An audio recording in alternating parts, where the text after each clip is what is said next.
Well, hello everyone. My name is Michael. Thank you for joining us today for the 2026 Spokane County Comprehensive Plan Kickoff. So this meeting is really intended to kind of provide the public with an educational experience on what a comprehensive plan is, kind of what that entails, what the state requirements are. And this kind of goes for the county as well as the smaller jurisdictions, Cheney or Lehigh, in those smaller jurisdictions. So on our agenda today, we'll go over a couple different things. We'll start with a county profile just to kind of look into what Spokane County really looks like right now in terms of our population and median income. Kind of go over what a comprehensive plan is, again, what governs it. So those GMA requirements state how the public can get involved. So your opportunities to participate in this whole process. So you're off to a good start attending these kickoffs to kind of get that educational experience on what all entails in this comprehensive plan. And then we're going to go over what the elements are. So each planner will present on a specific element and kind of go over what that all entails. And those are also called chapters, as you might hear us call them. And then when, where, and how you can learn more. So we'll talk a little bit about our county website where you can fill in those surveys, our future upcoming visioning meetings, stakeholder involvement, and all those good things. Excuse me, could you introduce yourself? Tell us who you are. Oh yeah, so my name is Michael Weir. I work for Spokane County.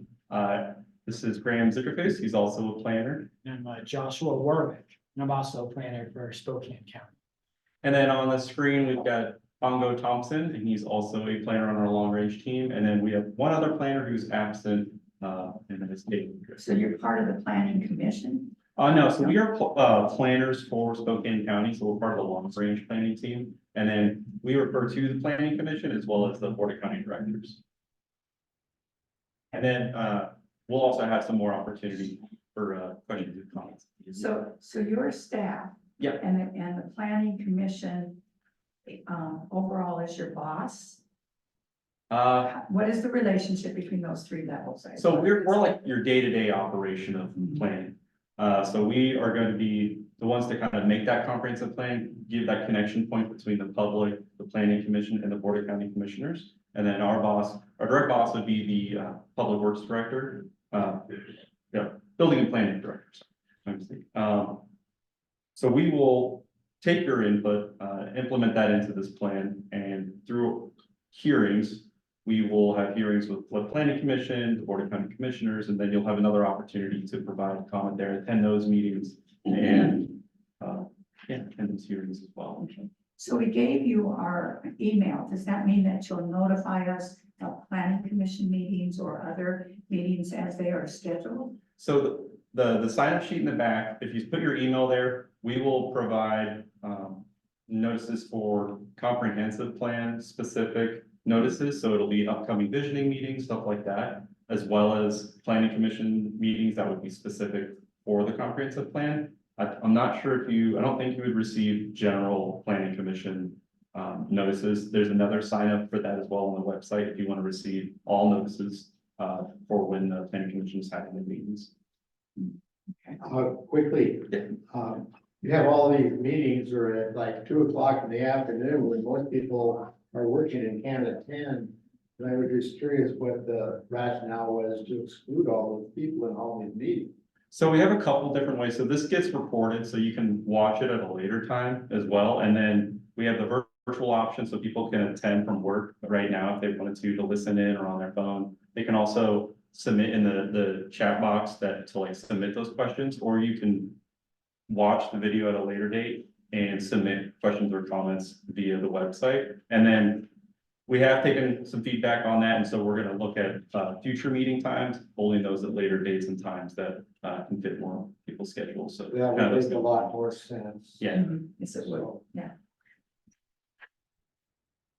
Any other questions or comments before we go any further?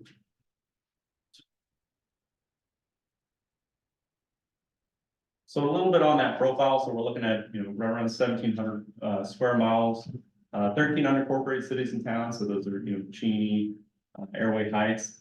Those 33 unincorporated urban growth areas, so those are the unincorporated UGAs for the county. So that population growth, looking at 471,000 in 2010, going all the way into 2020, 539, so 68,000 roughly right around there. So we're, we've experienced some good growth over the last 10 years through that. And then that 2046 population estimate being 654,000 people. So over a 26-year change, we're looking at 103,000 people for our increase. So that's pretty substantial increase in our population over these next few years. And then those population per square mile, so you kind of see that density change over the years as well. Okay, I have a question. You have the 33 unincorporated urban growth areas. I'm not sure what those are. And you have the incorporated cities. Well, what are the unincorporated urban growth areas? Where are they located? So these unincorporated urban growth areas are those, kind of see that red hash mark area. So a lot of times they'll sit on the outskirts of a jurisdiction or like a city or a town. So the city or town itself, you can kind of imagine as a UGA in and of itself, because it provides urban services such as sewer, water, those public services that are only within urban areas. And then unincorporated urban growth areas are the county's future expansion areas of urban growth. So we designate areas for those urban services of where we would like to grow and have those densities kind of increase. So it's kind of a way of guiding where you want that urban growth to occur. And then the rest of the county, vast majority of the county is what? Rural. And so you Rural. wouldn't see urban services such as like sewer anywhere outside of Right. the blue area or We know the, that. yeah. We truly know that. Have you relooked at any of this stuff since the fires last year? For example, right out of Cheney, that urban growth area that showed up right out of there. I just cut on the map and I go, that's all in forested land. You really don't want to be doing growth in forest land, because all planners should have figured out that, building in the forest is not a good idea, a good place to expand. Yeah, and so we'll do through this, because these are all pre-established, so even before we've all worked here. So these are really our predecessors over a long term of time have established these UGAs. So through this periodic update, we'll get a chance to kind of look back at all of these areas, and we can consider if certain areas would be swapped out or not. But in terms of expansion or growth, that really comes down to something we call the land capacity analysis, and then there's also a population allocation. So following on mine is also, we don't have the fire, the forest is really shown on these maps. But what about the wildlife travel corridors and that? We live outside of Cheney, we have Maine. Yep. Wildlife travel, are those listed anywhere? Do you do your urban growth? Do you plan around those? Do you protect those? Yep. What do you do to? Yeah, so those are all things considered in the planning process. So these maps kind of only show you those urban growth areas and those urban zones right now. And then that comprehensive plan kind of gives you a designation on additional zoning areas. So if you look on that map on the right, you'll kind of see a little bit more on some of those designations, but we will be looking at those open space corridors, different other natural habitat areas as we're going through this planning process and designating these zoning areas. But for what you see now, like if you visited I believe it's Scout on the Spokane County website, and you can click on layers, and it's kind of a mapping program, and you can see how we've designated those areas as of now. I kind of get a good general idea of those. So does the comprehensive plan address all those non-urban areas, and how does it address us when we're living in a very rural part? We're not on the border of an incorporated area, we're rural. Yeah, so we plan for the whole county, so we're gonna look at all of those areas as well. So we'll have opportunities for visioning sessions where the public will be able to comment on what they want to see the rural lands look like, what kind of protection we can either go further of those rural lands. And a big focus of it is it tends to be in those urban areas, because that's where the growth tends to occur. But we, we give just as much attention to the rural lands and that planning process, but you see a lot less change because you're not seeing really high density population changes in those areas. So, But we are seeing a lot of development mhm. for a rural area, we are seeing, and that needs to be addressed, I think. In some way, we want it addressed anyway. Yeah, and in the visioning process as we go, we'll provide opportunity for you to submit what we see the rural lands being, how we want to see them develop. And that really will affect the regulations that the decision makers will ultimately make. So any other questions? What, before you get on there too, I noticed the forested areas over here, dark green. I think that's a very misleading because it's just going to high forest area. This whole county out through here, all around Cheney is forest. This is forest land. It's been forested land forever, but somebody just decided, you know what, it's just the mountains and the forest. That's not true at all. We need to protect that timbered land as much as we do up in those forested areas. Mhm. So what I'm going to lead to is, are we gonna have a chance to change that you could address some of that stuff? Like, that's a big deal. I mean, Turnbull's not even listed as forested land.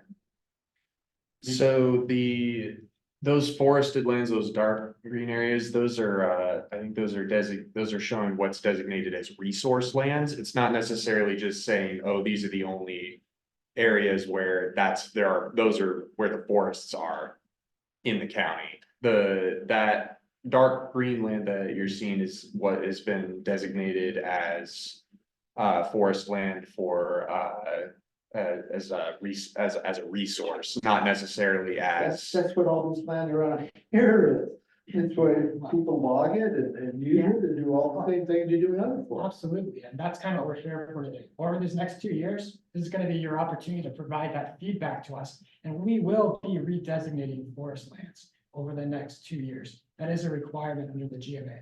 So I'm really happy to have you here, because you guys are the type of people that we're looking for. We want people who are interested in this and can provide that great knowledge to us as planners, so we can make the best decisions to fulfill your wants and needs in this county. So yes, that will be addressed. We are really thankful to have you here to provide that knowledge to us. So I'll continue on the presentation. Maybe we can answer some of those questions you have kind of through the presentation as well. So we'll continue on real quick. And so going over that profile a little bit more. So 231,000 housing units in 2022. So those are housing units, including like apartment complex. Every single one of those are considered In the units. city of Spokane and Spokane Valley.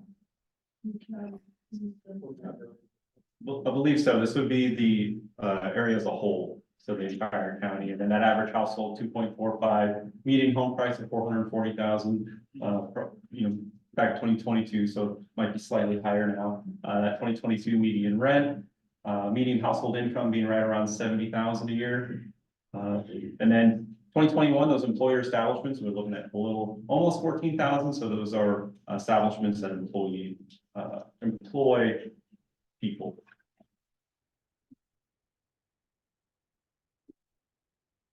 So what is a comprehensive plan? It's really a document that guides local decision-making and our planning efforts over a 20-year period. So it's going to look at goals and objectives that we have for that future growth, and it's going to guide the decisions of our elected officials. And it's important to remember that a comprehensive plan is not a legislative document. It's meant to just guide that legislation. So your decision makers, the Board of County Commissioners and whatnot, will reference this comprehensive plan in their decision-making process.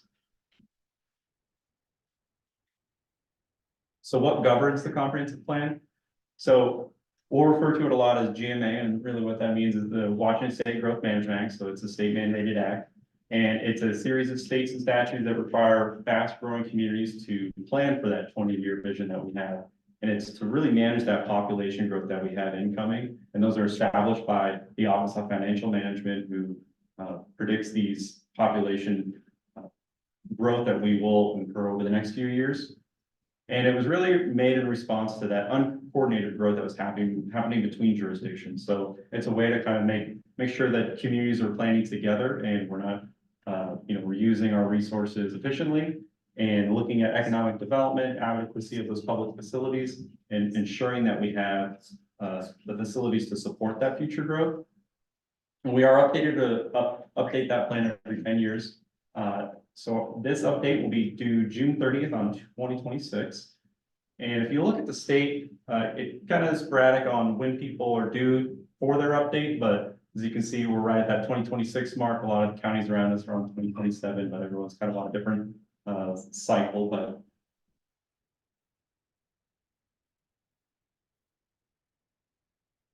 So the GMA establishes 15 planning goals, and those are urban growth, reducing sprawl, housing, economic development, property rights, public facilities. And these are kind of the basis of a comprehensive plan. So all of what we do ultimately relates to these 15 goals that we've established, or the state has established.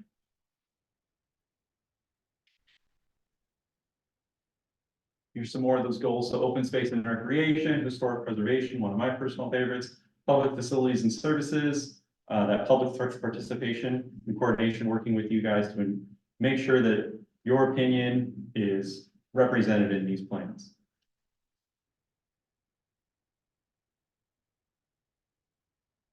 So we refer to them a lot as elements, but you can look at them like they're chapters.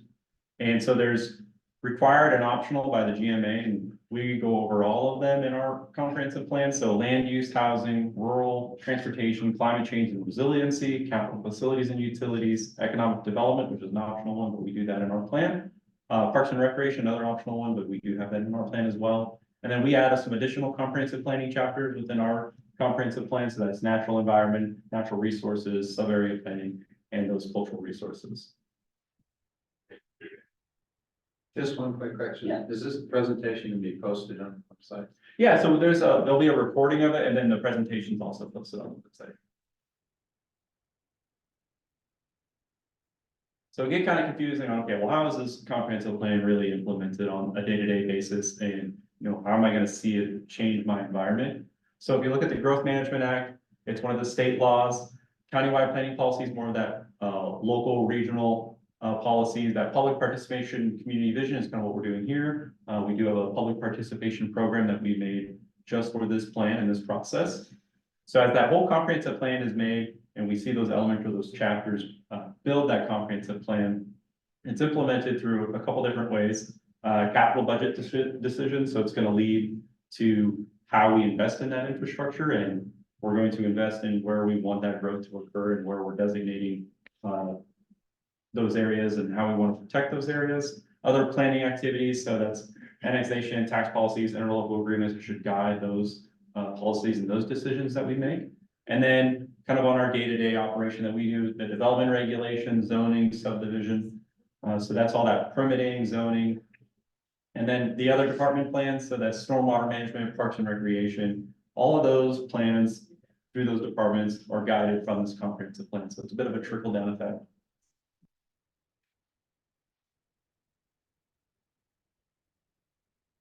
I'm going to pass it over to Josh, and he'll go a little bit over public participation and a couple other elements as well for you.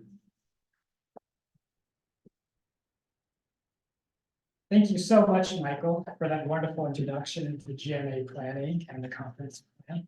Well, I would like to say thank you all for being right here. We're really looking for people who want to have their community vision implemented into this plan, because over the next 2 years, this is going to be your opportunity to show your vision and your values in the comprehensive plan. This is going to affect future land use decisions and policy, which is going to have a huge effect on this county. So the fact that you're here right now is so important and something that we really appreciate. And also, it's also important to note these policies will also be guiding our elected officials and our legislators and to the policies which will affect the natural and the built environment. So the values that you present today to us that we put into our comprehensive plan has a real effect for the future of the county. It's not just going to affect us now, but as we know, it's going to affect our future and current generations of people who live in Spokane County. So it's really important that we get this right and that we have as much public involvement as much, because we really want this to be your guys' plan. It's not our plan really at all. We want to be good stewards of this plan We realize that the best comprehensive plans and the best decisions are ones in which the public is involved. Now, not only is public participation important, it's actually required. The Growth Management Act requires early and continuous public participation. So we want to have them early in the process at meetings like this, but also throughout that whole way, so we can make sure that your ideas, your visions, and your values are included in this plan. And one way in which we really did this is that we implemented a public participation program. The public participation program really acts as a roadmap in which how you can participate this. It shows different methods in which you can participate and different, and also provides a timeline of events which demonstrates different public participation opportunities over the next 2 years. This has recently been approved by the Planning Commission and is online for your review. So what are some ways you can get involved? I think one of the best ways you can become involved is to become a stakeholder in the comprehensive plan. Stakeholders are really there to represent different groups of people or yourself and really provide feedback for different elements of the comprehensive plan as well. You can go onto our website to sign up to be a stakeholder. We also are going to have multiple public forums, just like this over the next 2 years. These forums will be comprehensive plan as a whole, but it also may be for specific chapters or elements. We may have a public forum just for natural resource lands, just for romance, housing, or transportation. And that's a great idea, way for us to show you guys what we've been working on, get feedback from it, ask what ideas or what knowledge that we may share with each other. Really have a collaborative routine to really ensure that your guys' expertise can share with us and that the stuff that we're creating is meeting what you want. We also have an email sign up on the web. If you signed up on the sign up sheet back there, we'll enter your email in there and we'll make sure that you're getting the most up-to-date information and news on comprehensive planning. And during this periodic update, we really want to make sure that we're getting into the different digital age. We want to make sure that we use our website as a hub for information that includes submitting comments, drafts, and other GMA planning news. Quickly, Sure. I'm old school. I just assume you just send me the stuff, send me the papers, this is what we're doing, I can comment on it. And then I can block the record if I get on it. So what do you do for old school people? Okay, we have meetings right here. This will be noticed in the newspaper, got information on our website. Even though we're digital, we got the poster boards up right here. We're going to be going to different towns throughout the whole area. For example, we have 7 public forums, so we're going to each area in the community. And hopefully we can get that time changed for some meetings, have a little later for you guys to show up to. Yeah, we've got new school stuff with digital, but at the same time, we're really making a grassroots effort to go and talk to the people where they are as well. So I would love just to have this folder of all this planned out, who to contact, the traditional way for traditional. yeah, places. thank you for bringing that up. I think that was comments that we really appreciate. We can really see what we can come up with for more traditional forms of media as well. But we also have stuff in the newspapers as well, different articles. But again, we have our digital platform, but we really want to make sure to go to where you people are and really make sure that we're presenting our ideas in a print media, but also in a digital way as well. So it's going to be a nice balance throughout this whole From my process. perspective, when we just go all digital, everything's email, meetings online, you just excluded my generation of people out. It's sort of discrimination. Well, we're going to have a digital option for people who can't come, but then we're also a physical option right here. That's why we're here today. We heard about this meeting because of an article in the newspaper. I'm beginning to think that very few people actually get the newspaper. Some of us get the newspaper, but it isn't delivered. But at any rate, the newspaper is not the best way to reach people anymore. So maybe TV news with an additional thing on there, because honestly, I don't know how many people heard about this through the through the newspaper. Yeah, we're And many of us do not do Facebook, so please don't say Facebook. But, you know, really, I would urge that. That is such a great idea. Thank you for your feedback. And that's why we're having these meetings, you know, when you're planning in a vacuum, it can be a little bit more difficult, but when we have great ideas from the public that you guys are presenting to us, that's how we can really make sure that this is being done correctly. So thank you so much for those comments. That's what we're here for. So we're gonna make sure that we are definitely taking your ideas into account.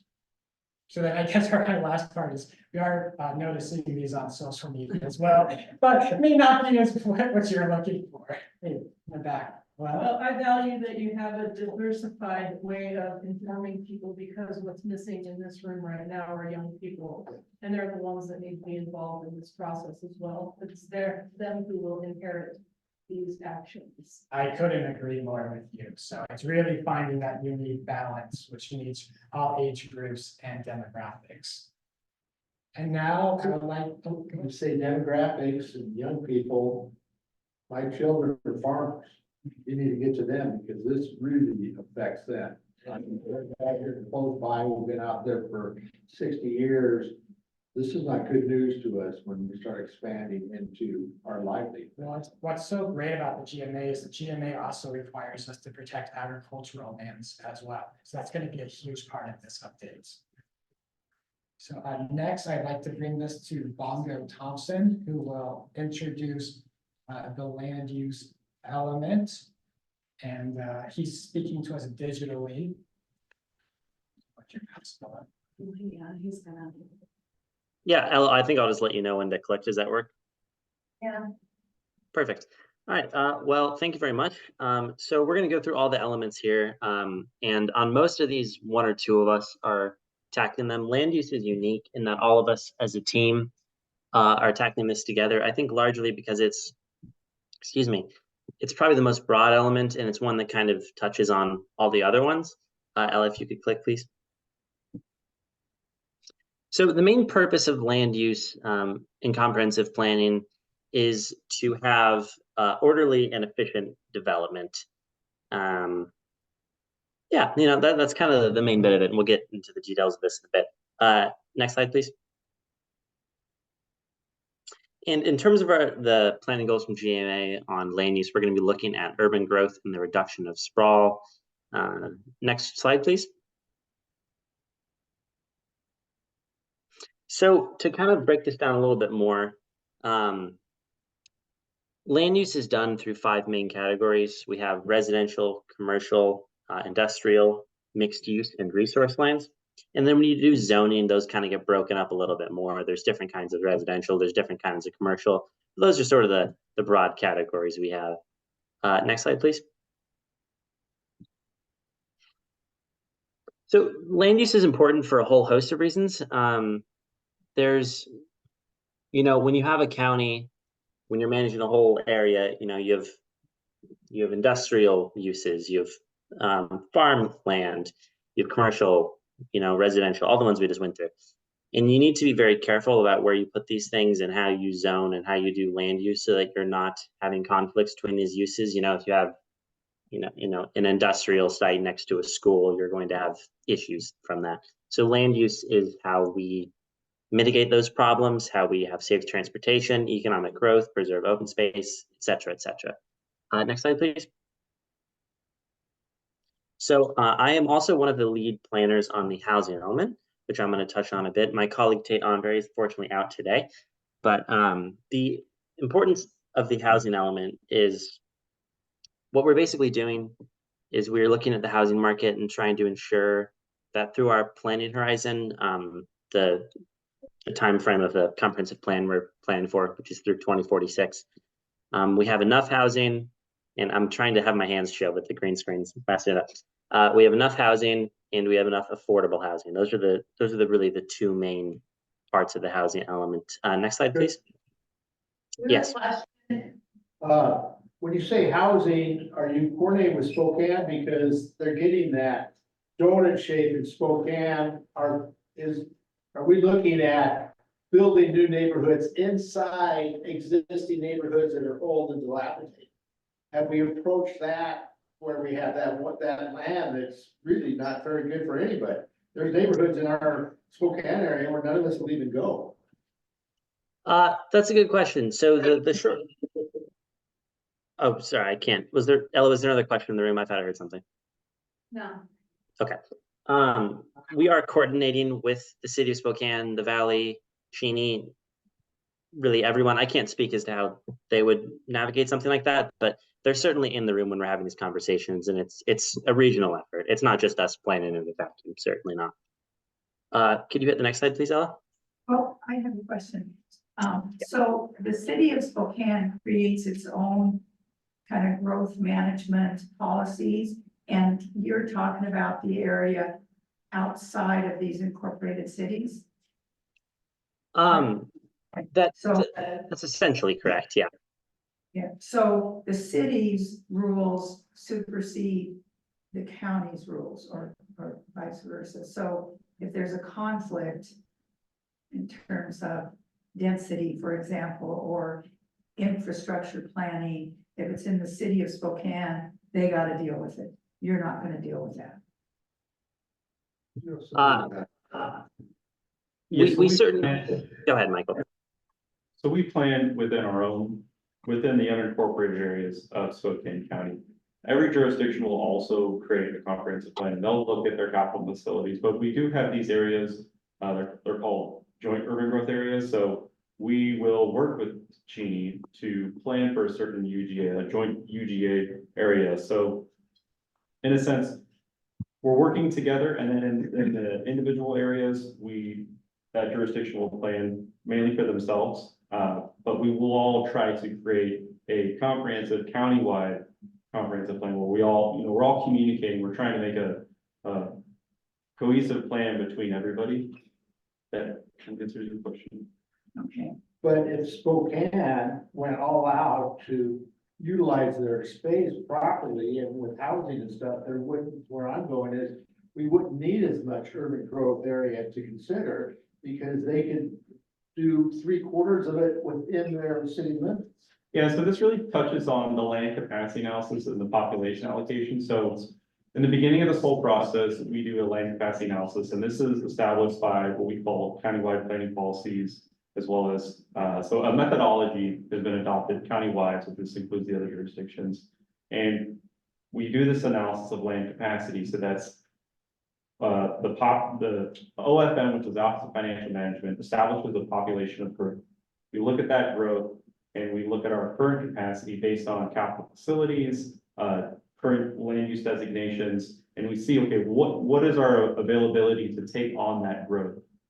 And so as every jurisdiction does this analysis, we all will come back and we do planning together in this process of that jurisdiction's ability to serve that incoming population. And that's kind of where the negotiations will happen. So maybe you don't have the capital facility to serve that incoming population. Does that population need to be designated elsewhere? And then based on that, that is how you'll change your urban growth areas based on that capacity and your availability to take in that capacity. Is your question? Sort of. Yeah, it's a pretty confusing, it could be a pretty confusing process. Department of Commerce, the Washington State Department of Commerce is a website that goes over all of this process and can kind of help define some of the methodology process a little bit more too as well. Maybe Washington State Department of Commerce. Ella, can you hit the next slide, please?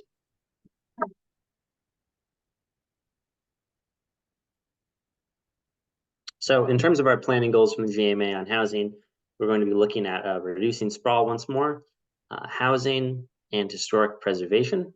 Next slide, please. So this is going to be the most thorough housing element we've ever done. And the main reason for that is there are a whole host of state requirements. These are just some select ones. There's a fair few more. And what's the phrasing I'm looking for here? The new state requirements have us do just a more thorough level of analysis than we've done before. For example, we have to plan for and accommodate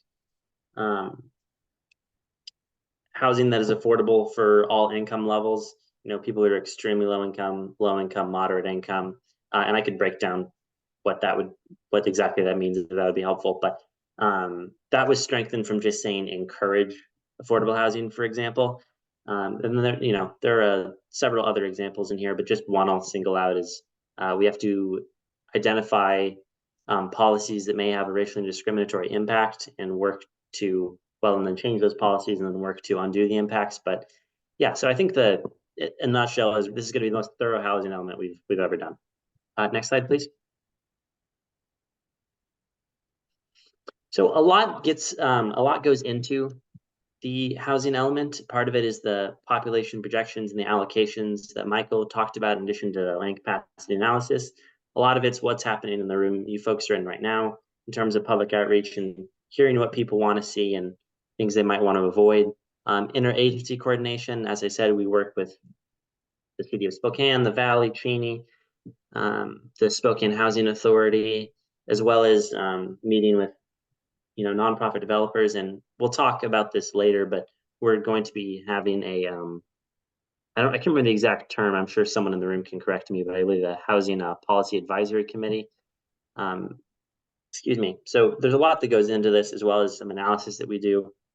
Housing costs, how many people are renting their homes versus owning it, et cetera, et cetera. I could go on and on, but next slide, please, Ella. Good question. Yes. So where in this housing picture, where is it in land capacity analysis? You consider stuff like water access, like West Plains PFAS is a really big concern. Also fire. There's whole zip codes in the West Plains being insurance companies are dumping them for insurance. And how does that factor in this analysis? Yes, all that stuff's looked at in that land capacity analysis. So we'll look at the infrastructure's capacity to take on that population. We also look at critical areas and all of those other things that might limit that growth. So fire is one of those. When you say infrastructure, are you looking at the whole infrastructure? For example, hospitals aren't adequate in this area now. I spent 12 hours in emergency the other day. So it was ridiculous.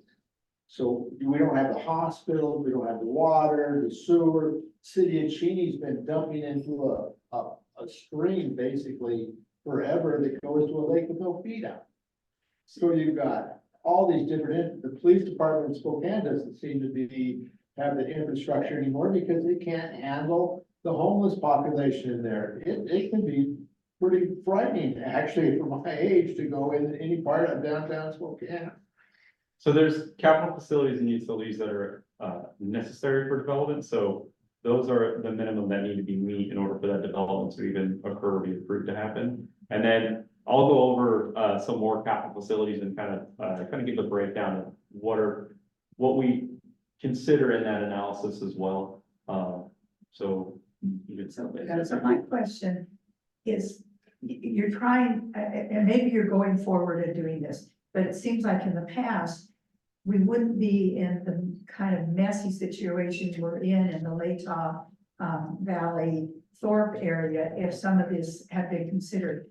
Access to the highway. Those of us who drive the highway a lot, we can really attest to there's way too many cars. You can't turn, it's dangerous.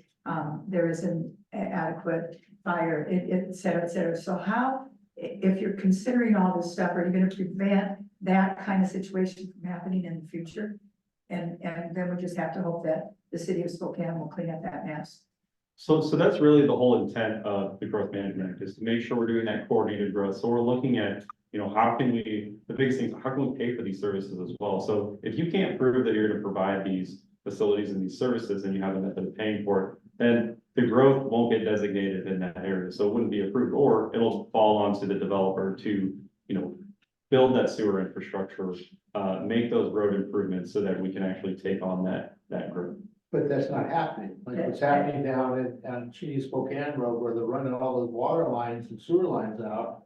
That's a gimme for developers. That's all that is. I looked and I talked to tons of people. It's just like $1 million giveaway to developers. So they aren't paying for it. The cities are, and the city of Spokane is broke. Mhm. And so, go ahead. The follow-up question on that, I think people touched on this, but dealing with the housing analysis and the infrastructure analysis and whatnot. The piece I think you touched on, but in getting forward on this is kind of dealing with, are you also considering and planning how you're going to address coverage for economics to pay for all this?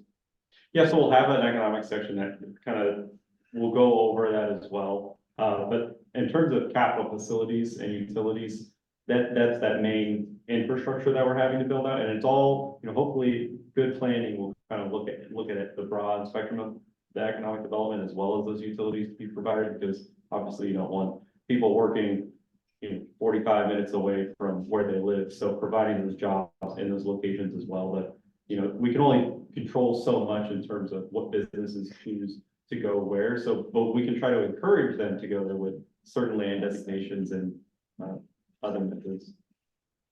So just, again, being new to this process, was there a previous comprehensive plan? Yeah, so this goes all the way back. So what's the history on that, and what are the lessons learned, and what, and what worked, what didn't work, and where did the disconnects happen, and what was missed? Yeah, so GMA kind of goes all the way back to 1991. So Spokane County's had a comprehensive plan, I believe, a little bit prior to that, but we didn't fall under that. The GMA didn't get enacted statewide until 1991, and so it's kind of just an ongoing plan that you're constantly perfecting it through development regulations and whatnot. And capital facilities, for example, you're slowly perfecting the system, how it works. You're learning it constantly from how we're designating these areas, how we're meeting that demand. Level of service is a big one. So I'll go over it a little bit more when my slides come up, but we have an established minimum level of service, and that pretty much states it evaluates the conditions. So you'll have square footage for students, learning space for students. And you're required to maintain that minimum level of service, or you have to, reassess that zoning designation. So it's really prior to our time being here, so I can't speak too much on what they did wrong, but hopefully It should be useful to look and figuring that out, and folding into the planning here. yeah. And if you have a beautiful plan and it's being ignored by county commission or the state legislature, what's the point? Well, and the consequence, if you're not within these GMA standards, is, the state steps in and they could either full funding or many different alternatives to, enforce this GMA upon the county. So, Quickly, because of the complexity of what you're proposing, are you doing an environmental impact statement for all this? And it looks like there needs to be like 3 or 4 different environmental impact statements. there is a very large environmental impact statement that we are going to specifically hire a consultant to help us with that as well. So you're gonna do an EIS, you're gonna also have alternatives. So we're not gonna just have, oh, this is what we come up with. There's gonna be alternatives where the public go up there. Alternative A or B is significantly better than alternative C. Well, that's kind of happening right now as we go through this process and your opportunities to participate. Hopefully we can, fish out those different alternatives and select the best one possible through the process. EIS would require us to look at environmental alternatives, so that will be part of the process. Ella, can you hit the next slide, please? Or one more question. Sorry, Bongo. You mentioned topic or chapter specific committees or the housing community. Is that so I'm here representing the voluntary stewardship program for Spokane County. Is that if we signed up as a stakeholder, will we get invited to those committees, or what's the timeline look like for putting those committees? On stakeholders and. Yeah, so we're gonna have what we call technical advisory committees. So like each specific element may have a technical advisory committee full of experts such as yourself. And these will meet frequently to go over the specific plans, but also to create different ideas and policy advice to staff to really create a collaborative effort. We're in the midst of creating a charter agreement right now for those people. So that's kind of where we are in that phase. But after the charter is finished, we'll have that posted on our website. And if you're interested in being part of one of those, you can just reach out to us on specific elements such as housing. And then we'll involve you in that process. Being part of a technical advisory committee will be a much larger commitment than just being a regular stakeholder. You're going to commit to being at meetings, being part of that process. But if that's something you're interested in, you can talk to one of us after this, and we can provide you additional information on what that process looks like. Okay, perfect. Thank you. You're welcome. Mongo, go ahead. It's fine. I believe my slides are done. And I'm going to turn it back over to Josh to talk about transportation.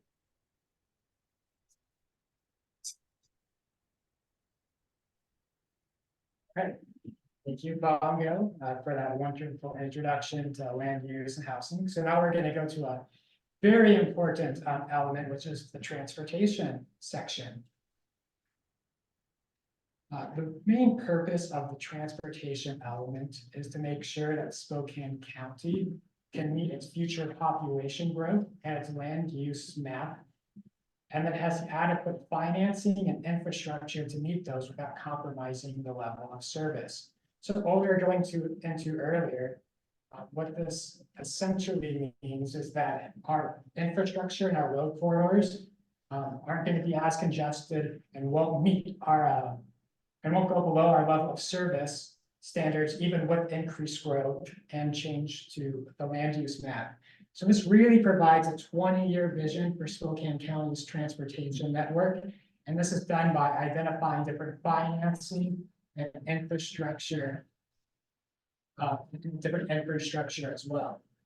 And what's really important is the transportation element is consistent and a part of the land use element. So we have to prove that we have the transportation and the roads necessary to meet that change in land use and to meet that change in population. So it's a super important element for making sure that we can supply that level of service and that we're creating and providing adequate road service to the public.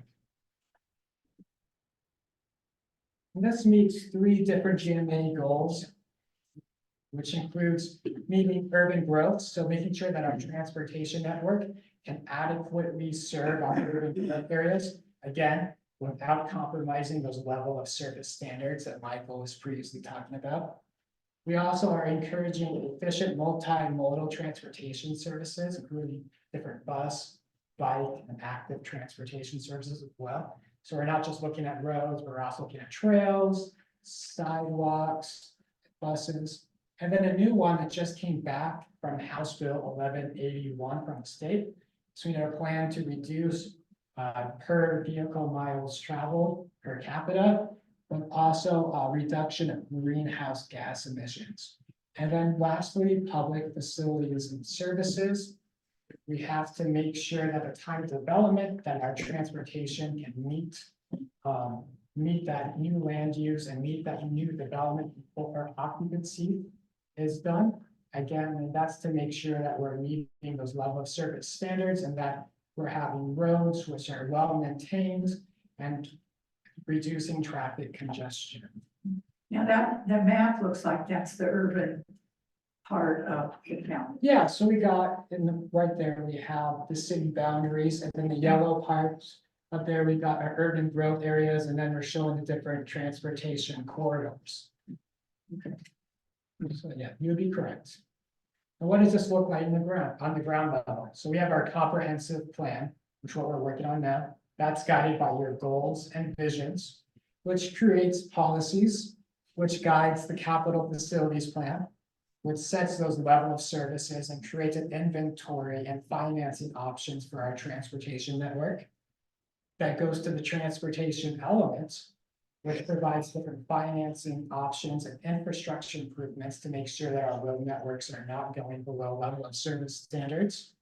And that's met by our 6-year transportation improvement plan, which shows our different financing options over the next 6 years. And then a much longer 20-year financing plan, which shows a much more broad view of this. And the outcome of this is that our transportation projects are funded and built, and we're ensuring that development will not compromise our level of service standards. So is this the area where someone might say, gee whiz, could we expand the Spokane Transit Authority's boundaries? Because they're old boundaries, not based on new development. Is that where this would happen? Well, STA is a separate development, it's Oh. a separate organization. Yeah, And so- so they have their own plans and their own levels of service standards that we. I think what the main goal is of this transportation element, again, as we have our future population and our future land use, we're making sure that we have the financing and infrastructure projects available. I'm curious about, you guys have had a comprehensive plan in place. And so as that comprehensive plan is winding down and we're prepared to vision a new one. Yeah. Have you guys taken the time to grade yourself on the success of your previous plan? In terms of, seriously. Their plan, not your plan. Yeah, but in terms of like seeing where, you were, where the plan was like tragically wrong and where it was successful, is that something that has been done? Is that a transparent process? We've been, at this point, we, the long range planning team, have fairly extensively reviewed the existing goals and policies in each comprehensive plan element to see which ones at this point, what we believe needs to be updated or looked at. However, we are not the decision makers on that ultimately. And so that is just to say that's something that we have begun to do, and we will then bring and then we are looking for public input on how those can be updated as well. So this is yes, but reviewing the plan as it currently exists is a big part of the process for updating it. And I'd like to say that another requirement, in 7 years, we're gonna be required to do a checkup.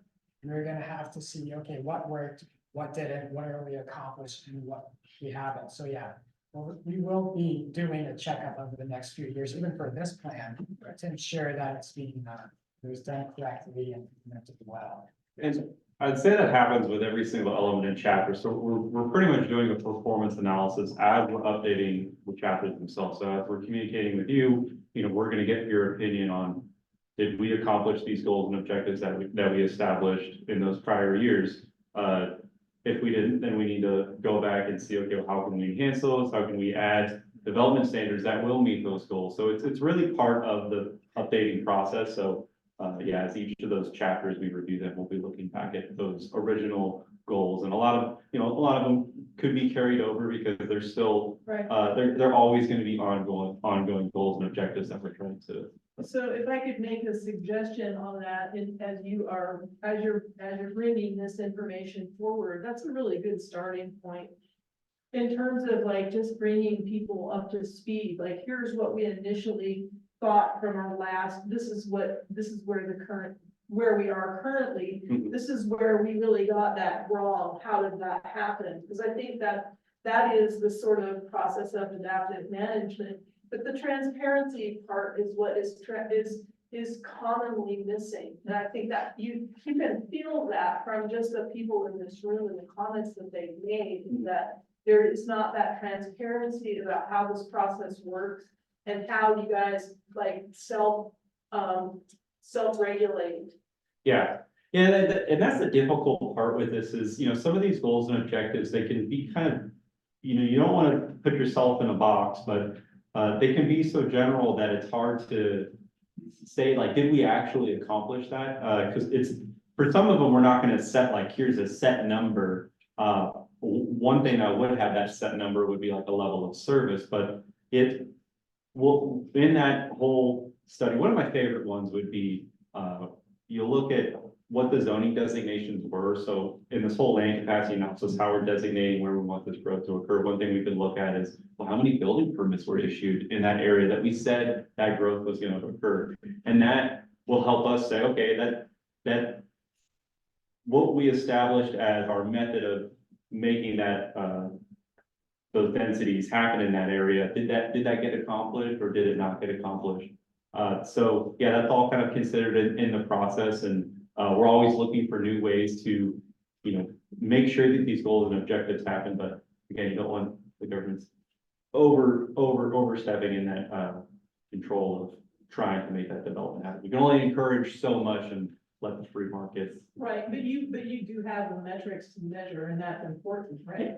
Yeah, one of those ones I like to look at is building permits. That's and great. Yeah, how those got established, the city of Spokane, What does it look like? Are those building permits happening in your projected growth management areas? yeah, and then if we didn't get the building permits, hey, how can we encourage it to happen more? Is it, impact fees on developers? Is it, these different ways? I doubt if that's ever a problem in this county.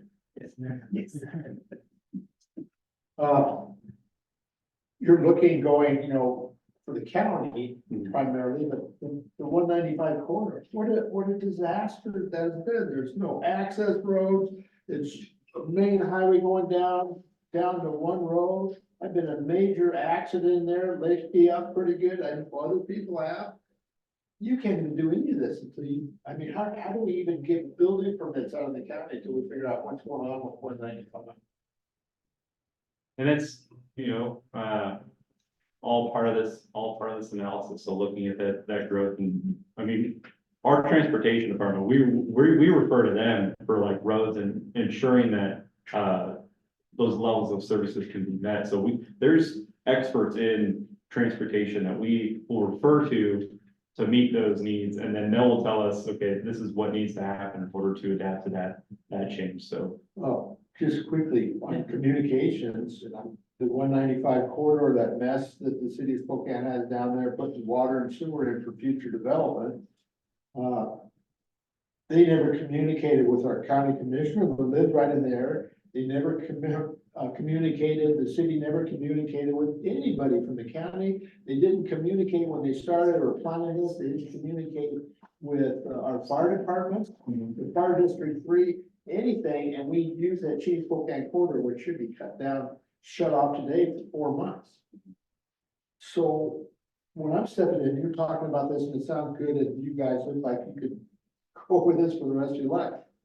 But there's been no communication. The city of Spokane doesn't communicate with the county. They ignore us out here.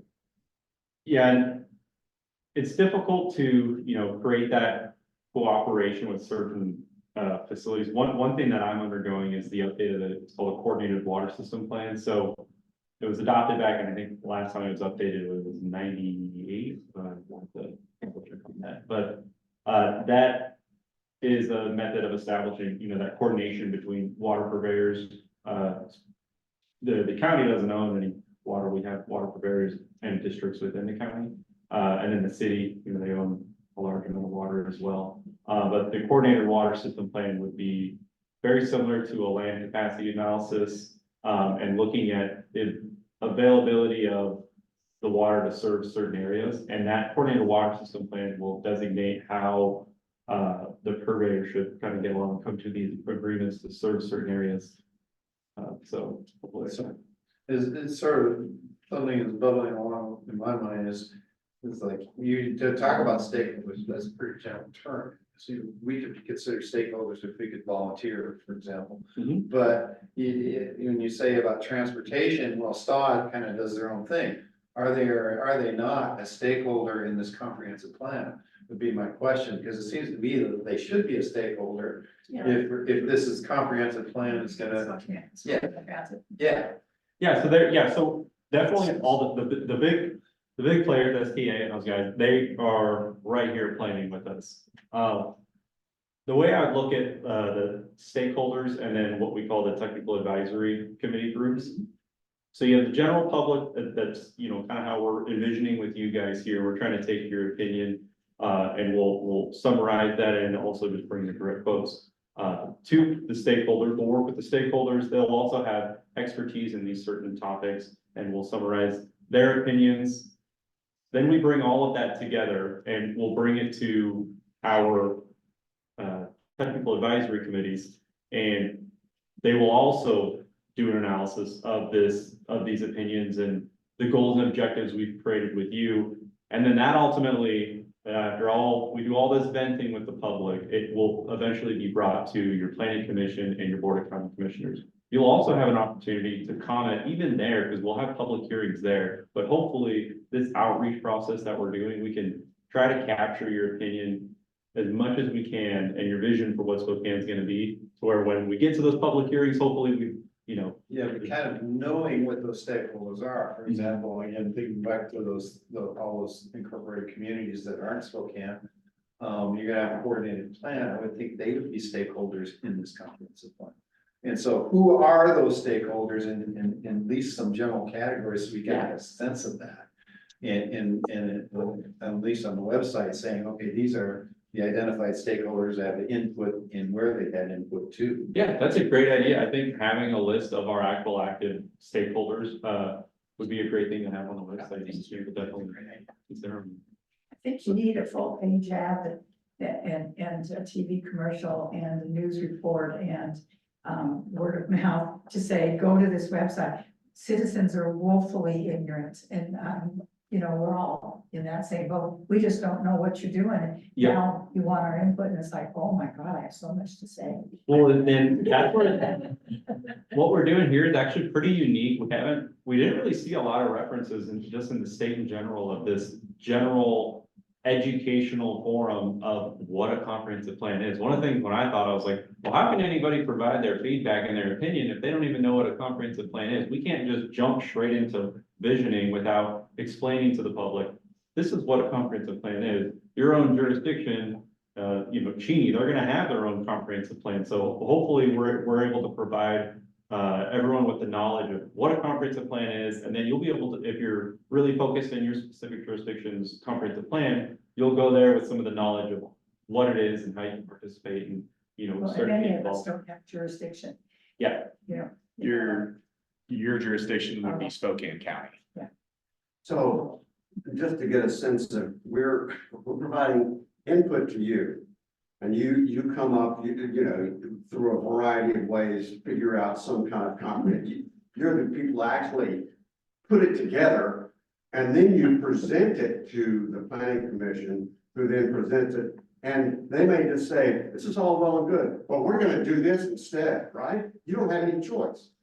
So that's where public hearings really are important, because they really, public participation really, they're gonna have to justify why they would steer the other way.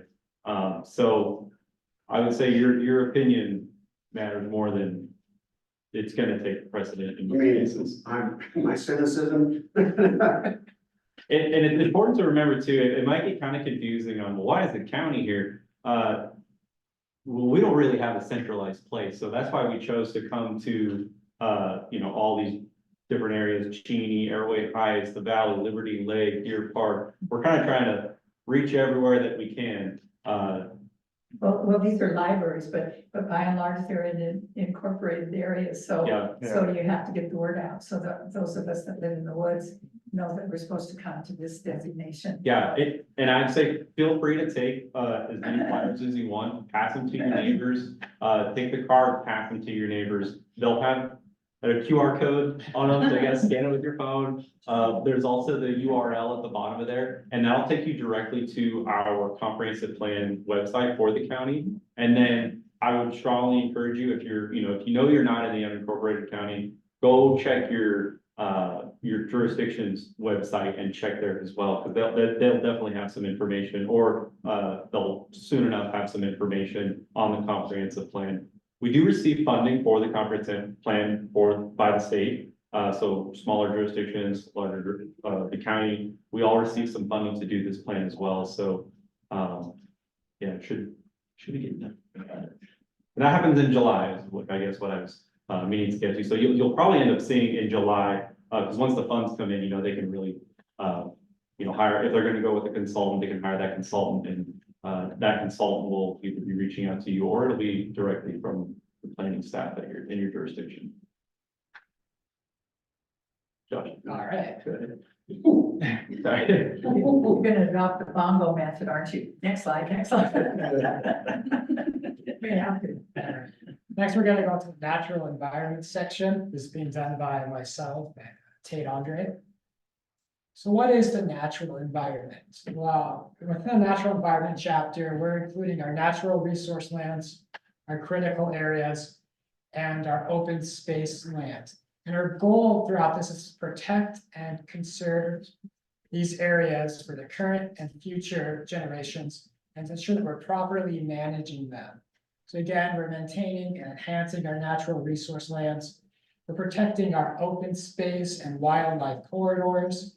That's to protect our fish, but also our wildlife that's unique to Spokane County, but also preserving open space that the public has access to by developing different parks and recreation facilities and having natural resource lands that are available to the public, but also protecting our environment, creating clean air and clean water. In this plan, we want to make sure that the natural environment is just as important as the built environment, because we understand that Spokane County has very unique natural resource lands, which is really an economic, but also a cultural resource for this county.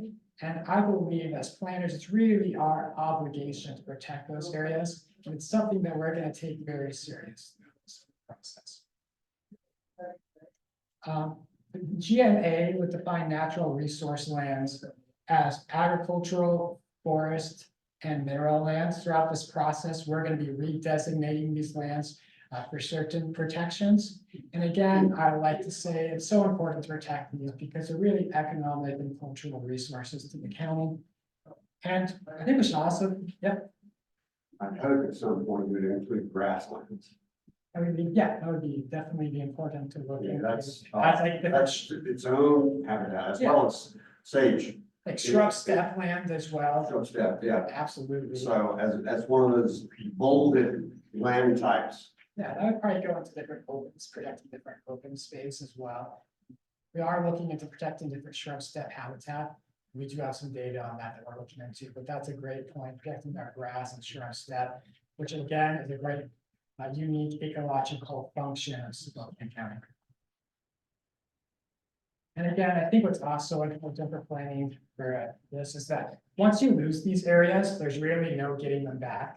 You can't get them back once they're gone, so it's really our obligation and it's our responsibility to protect these.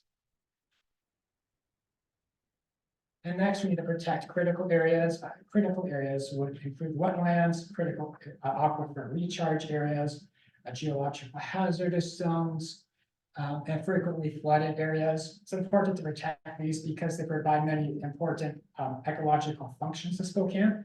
But it's also used to protect landowners and property owners from developing in areas that have geologically hazard areas or frequently flooded areas or steep slopes. So we're really protecting our own ecological functions. We're protecting the land use owners as well. And this will be implemented through our critical areas ordinance, which demonstrates these standards, and will be required to update that 1 year after the completion of the conference. Question. Yeah. It seems like that's one of the areas where the developers have been given a lot of leeway is the wetlands.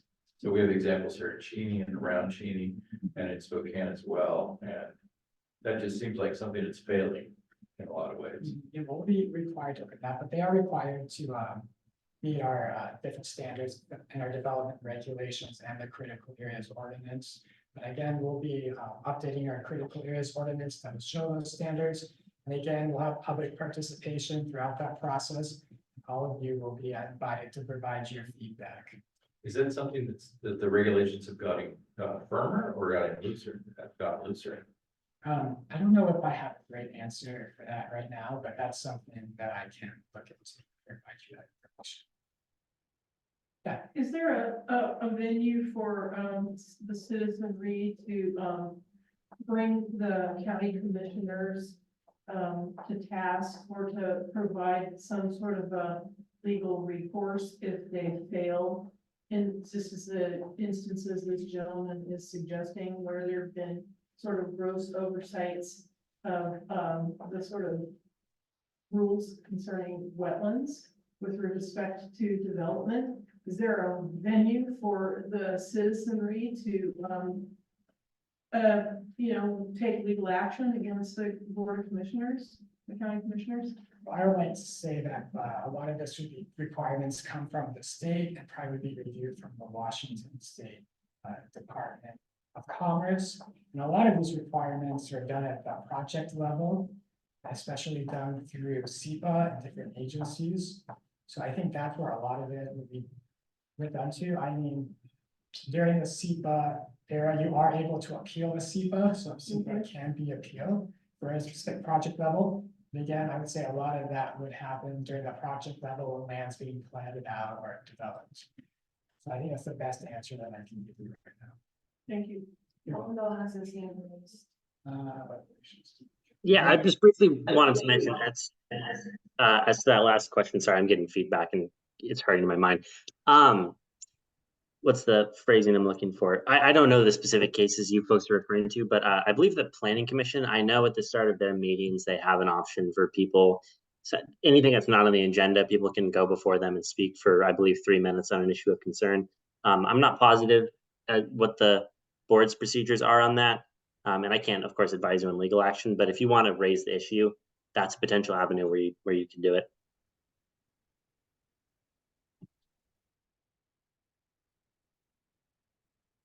And again, protecting our open space is very important for our wildlife habitat, our trails, connection to critical areas, and our green belt, well, our green belt area. So again, we're really making sure that we're protecting that habitat that's so important in Spokane County, and protecting that wildlife in critical areas as well. Next, we're going into rural lands. So rural lands is a specific chapter that we have to plan to. That's been done by myself and Tate Andre as well. Now, the GMA would define rural lands as lands that are outside of the urban growth areas, but are not designated for natural resource lands. I think what's so important when we're looking at rural lands, it's really done by that rural vision, rural values. We understand that rural areas have a different lifestyle than urban areas, which is also done by larger lot size and lower population density. And this is really informed by a vision of rural character. In the future, we're going to have rural lands public forums where we can really digest and look into what rural characters look like, what rural lifestyle looks like, and people who live in the rural lands, how they envision that looking like, which will then help us create and draft goals and policies, which will affect the development regulations. And again, rural lands are intimately tied with the natural environment. We use our rural lands as a way to preserve our open space and our critical areas and our natural resources. We have different innovative techniques to do that in our development code, such as rural clustering. And our GMA goals, again, our rural lands help promote urban growth. We have a separate land use between our urban areas as well as our rural areas, reducing sprawl. And then again, it goes into, we need to use our rural lands to protect that natural environment, protect the open space, protect clean air and clean water. That's distinct from like agricultural land. Yeah, we have designated agricultural lands as well, but they are tied together, like agricultural processes could be done on rural lands. We have a specific process for designating forestry lands, agricultural lands, and mineral resource lands as well. So even our zoning code, we have like rural land zoning codes. We also have something called small tract, large tract agriculture as well. And again, the main purpose of the rural lands is to preserve to prevent the inappropriate conversion of sprawl, protect critical areas, promote rural economies, and preserve that open space. And next, I'd like to bring this to Michael Ware, who will give you an introduction to capital facility planning. Thank you so much. So I'm going to go over capital facilities, utilities as well, for the GMA and what those rules and regulations are and what they all entail. So what are capital facilities? Got a few listed here: parks and recreation, schools, fire district, law enforcement, water, sewer, all the things that we kind of interact in our day-to-day lives and kind of the services we enjoy, such as EMS, fire, They can be owned, by a jurisdiction, or they can be private. So they're kind of vary, such as, a Vista would be like a private utility.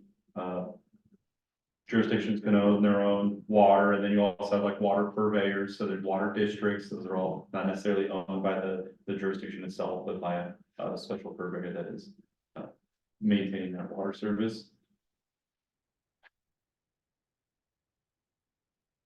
So the GMA establishes two goals.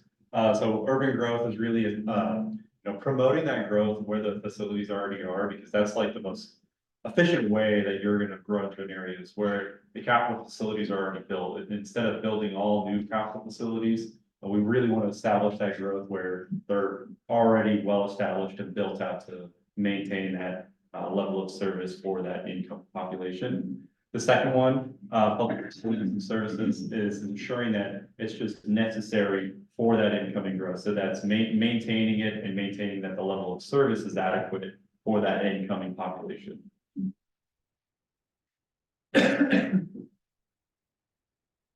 So capital facilities can get a bit confusing on how the whole process kind of trickles down into your built environment. So comprehensive plan is going to establish those visions and principles that we want for those capital facilities and services, how we want them to be provided to us and at what level of service.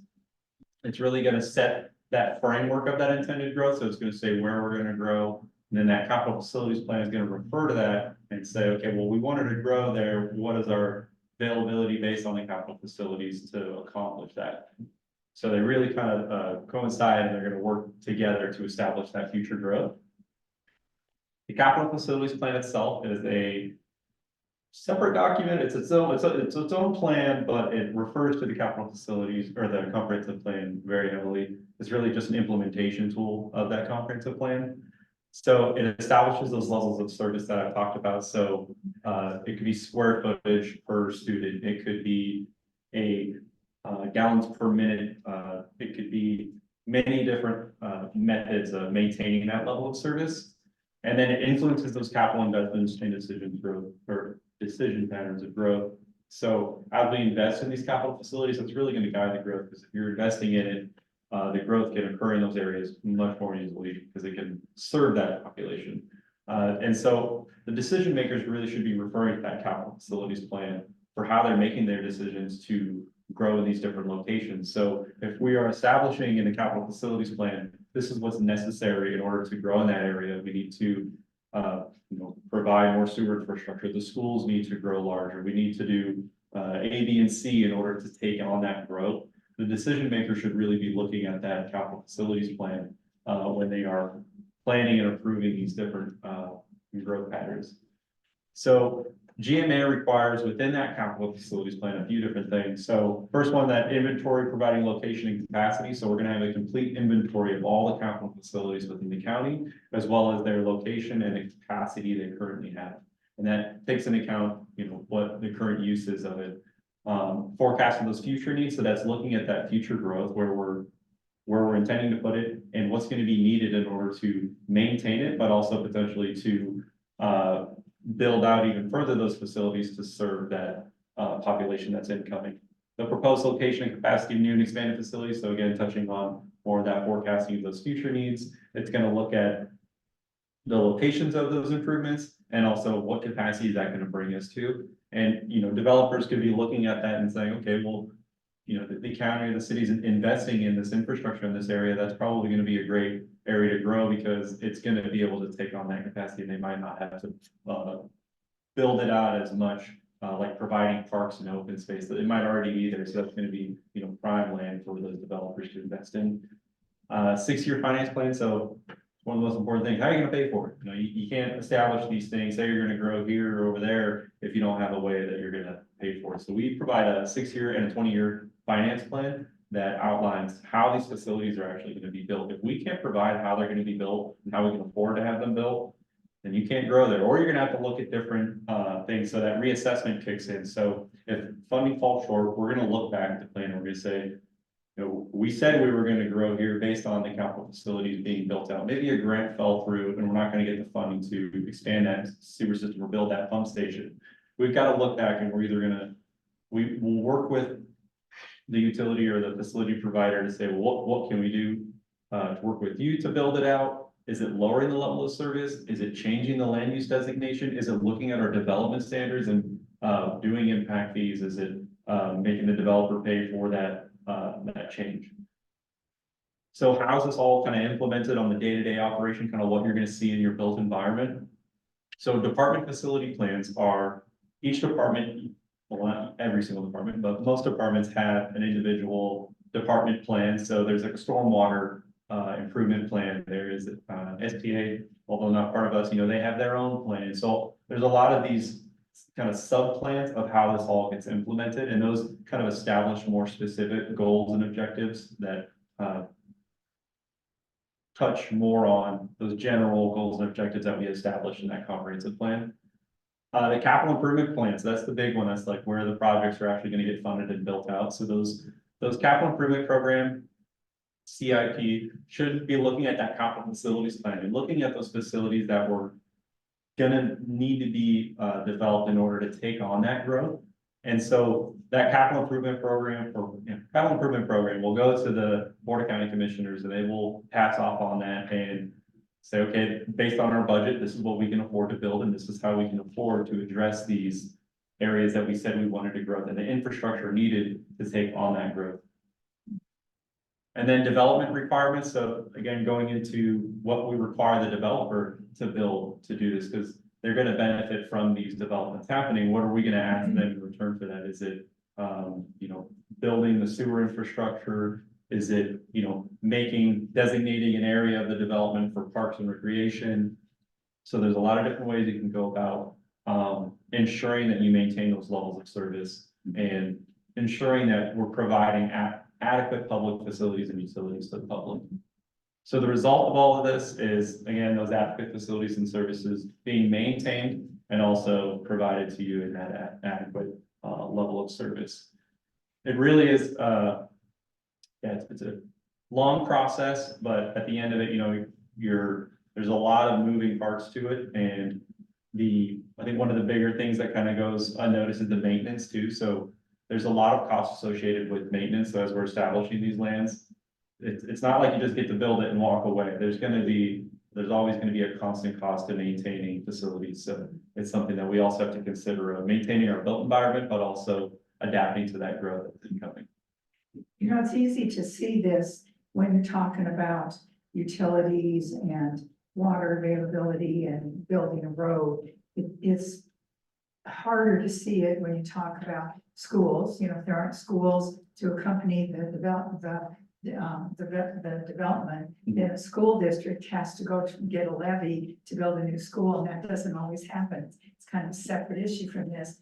Law enforcement, in the rural county, we don't see sheriff vehicles anymore because they're really doing so much of the urban interface stuff. They aren't out by us, and they're many minutes away. It's kind of scary. The fire district is really great, but if we needed law enforcement, they're 25 minutes away often. And that's a long time. It's hard to imagine that in this, but when you listed all the things that are part of capital facilities, there's a lot of concrete and less concrete. Yeah, and it all, you have to provide the evidence of, when you're going to take on that growth, how can you provide that? That's where that financial plan really kicks in, designating that growth. So that's where, if you look back at,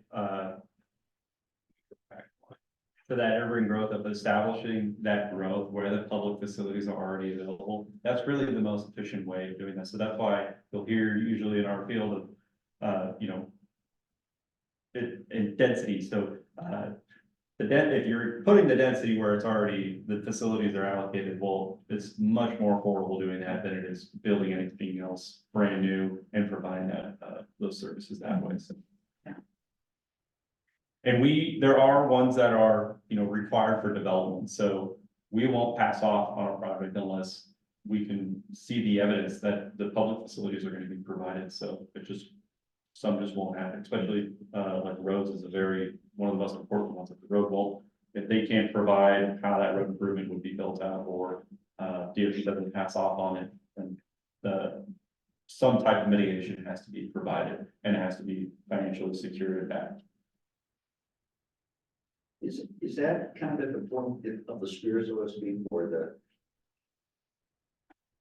the officer that would review, say, a proposal, the commission, not commission, I guess what I'm trying to say is like, if you have a plan that comes before the county or the representative that would oversee the approval of, say, a building permit for a development in an area, is that where the kind of the point comes where they either may not approve it or they might approve it? Yep, so that's, we're building and planning, we're planning, building, would be the ones to say, yeah, that's not gonna happen because that facility, that the evidence of that being provided hasn't been, proven, so. So Public Works, all those guys, they're all part of this review process and, part of that SEPA review process too, they're all giving their check mark on those facilities being provided. Actually, I'll go back.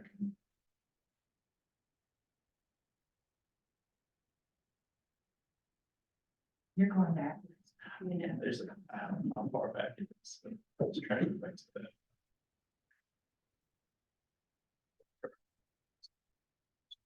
That's, yeah, I think it's. It's on. Let's scroll, so.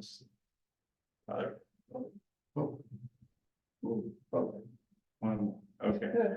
So, just to go back, reference on this one, just one more time. And so that comprehensive plan really establishes all of those, different, those in this division, the goals, the land use, housing, those different elements that we have. I would envision the capital facilities plan kind of right in between, it's kind of multiple places, so. It's in this process because it's in the process of creating this comprehensive plan, but it also trickles down into all of these other, methods of implementation, so.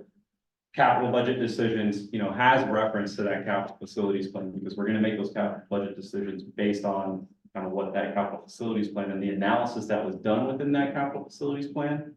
And then those other planning activities, those interlocal agreements, even interlocal agreements may look at the services and how they're gonna be provided. Development regulations, another method of implementing that capital facilities plan and the goals and objectives that we established for that. So that's zoning, subdivision, building, all of those regulations that we put on those developments. And then those department plans, where those departments may specifically have a improvement that they will establish as part of a building new park. And that also will refer to the CFP and maintaining those levels of service.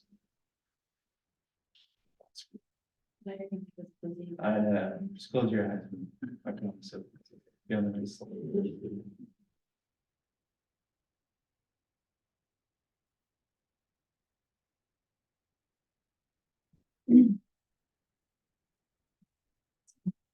So another element of mine is Parks and Recreation. So the county has an actual Parks and Recreation department. And then we also will help them kind of establish those general goals and objectives through this comprehensive planning process.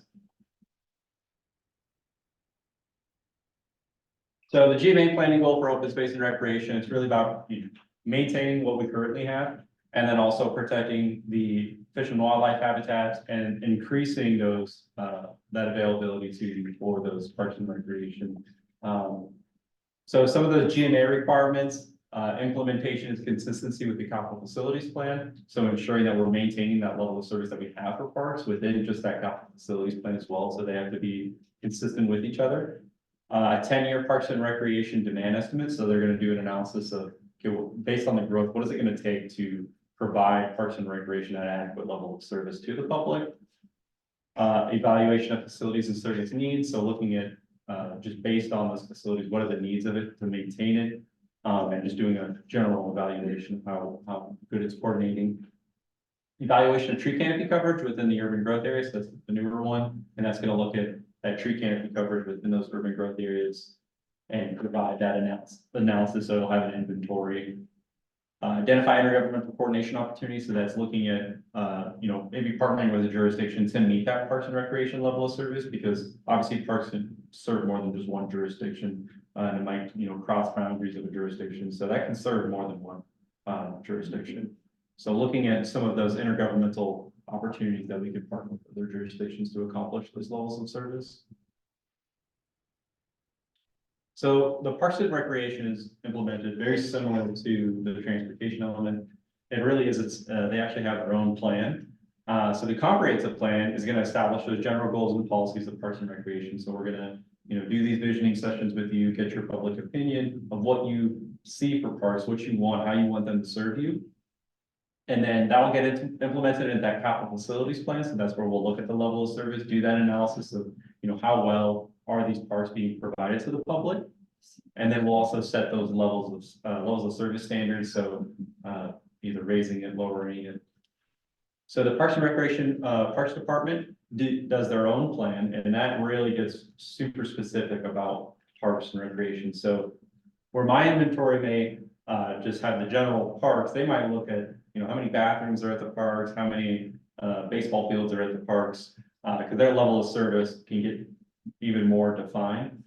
So demands and needs analysis, so they're gonna do their own, demand and needs analysis based on their incoming population and what we're intending for those growth patterns. Then they'll look at, a more defined goals and objectives, so they're gonna look at our general goals and policies, and they're gonna define those goals and objectives even more of how they can implement that as a department. And then it'll establish some park projects of how they're gonna accomplish maintaining those levels of service, maybe some future projects that they want to happen. They'll do a detailed park inventory, so again, looking at maybe those baseball fields, it'll be much more defined than, the inventory that would be established in that CFP. And then they also have to identify those funding sources. So the funding sources you see in the CFP would probably be repeated in that, funding sources identified in their parks plan. And that's really, how you're gonna pay for it. And all of this happens together, would create this it goes into that capital improvement plan, that CIP, which is those projects that the Board of County Commissioners are going to invest in. They're actually gonna get built out in front of you. And that's where those parks and projects are funded and built. Does that kind of guide the conservation futures, comprehensive plan kind of guide the conservation futures parks program? I'd say no, or, yeah, no. What do you mean? What do you mean with that question? The conservation futures, I know what that is. they use money to buy land for public use, and that's the county. Yes. Well, I guess I'd have to get back to you on that answer. I would assume so. I don't know a whole lot on it specifically for Parks Department. It's definitely a question we could, you want to drop. Like, for instance, conservation area. It's definitely a part of Parks and Recreation. The conservation futures process is part of the. They're housed within it. I'm curious about that program, because we deal with agricultural land, and I know some counties have used that program to protect agricultural. It's part of the county forest.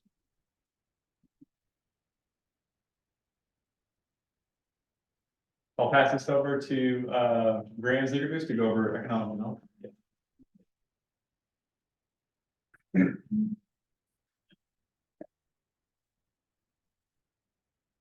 Hi, everybody. Like Michael said, my name is Graham Ziegerbus. Just gonna be sharing some brief information on the economic development element of the comprehensive plan.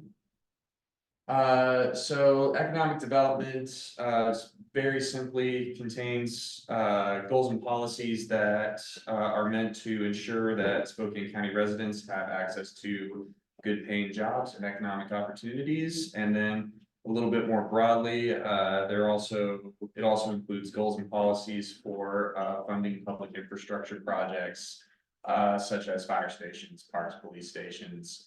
There's going to be, as is the case with a lot of the elements, the goals and policies within each element can sometimes overlap. So you'll see goals and policies that maybe are relevant to transportation, or are relevant to climate, or are relevant to housing in other elements of the comprehensive plan, but that's just evidence of the comprehensive plan all sort of working together as one cohesive whole document, as well as separate elements. So that's just kind of an aside.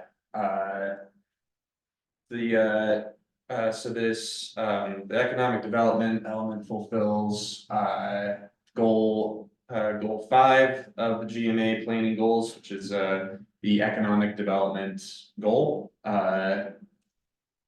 And the final product of the economic development element will the goal is to create goals and policies that better reflect the economic state and the current desires for the economy of Spokane County residents, business leaders, business owners, and workers throughout the county. A lot of those goals and policies will focus on just regional challenges, business startup, expansion, recruitment, retention, customer service and regulation, education and training, tourism, as well as natural environment protection.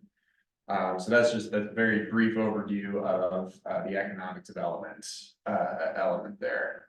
And then I'm also going to be talking a little bit on the final element, or I won't say final, I'll say this is the most recently required element of the for the comprehensive plan, and that is the climate change and resiliency element. So like I said, most recently required, it was required by House Bill 1181, which was passed in July of last year. And it consists of 2 sub-elements that I'll go over here in a few minutes. But very briefly, those 2 sub-elements are the greenhouse gas emission reduction sub-element and the climate resiliency sub-element. The climate change and resiliency element as a whole fulfills the climate change and resiliency goal. So goal 14 on that list that was at the very beginning of this presentation. And it's to ensure that comprehensive plans have the ability to adapt and mitigate the effects of changing climate, reduce greenhouse gas emissions, reduce vehicle miles traveled, and ultimately to protect human and environmental and economic health related to climate. So just briefly, why is this important? Temperatures are increasing everywhere, and Spokane County is not immune. We saw that last summer with the Gray fires and the Elk fires. We're not immune to climate hazards, and so having robust goals and policies in place that can help legislators create policies that will mitigate and adapt to climate risks like that in the future are a good thing to have, because climate hazards lead to increased health risk, property damage and loss, and even loss of life.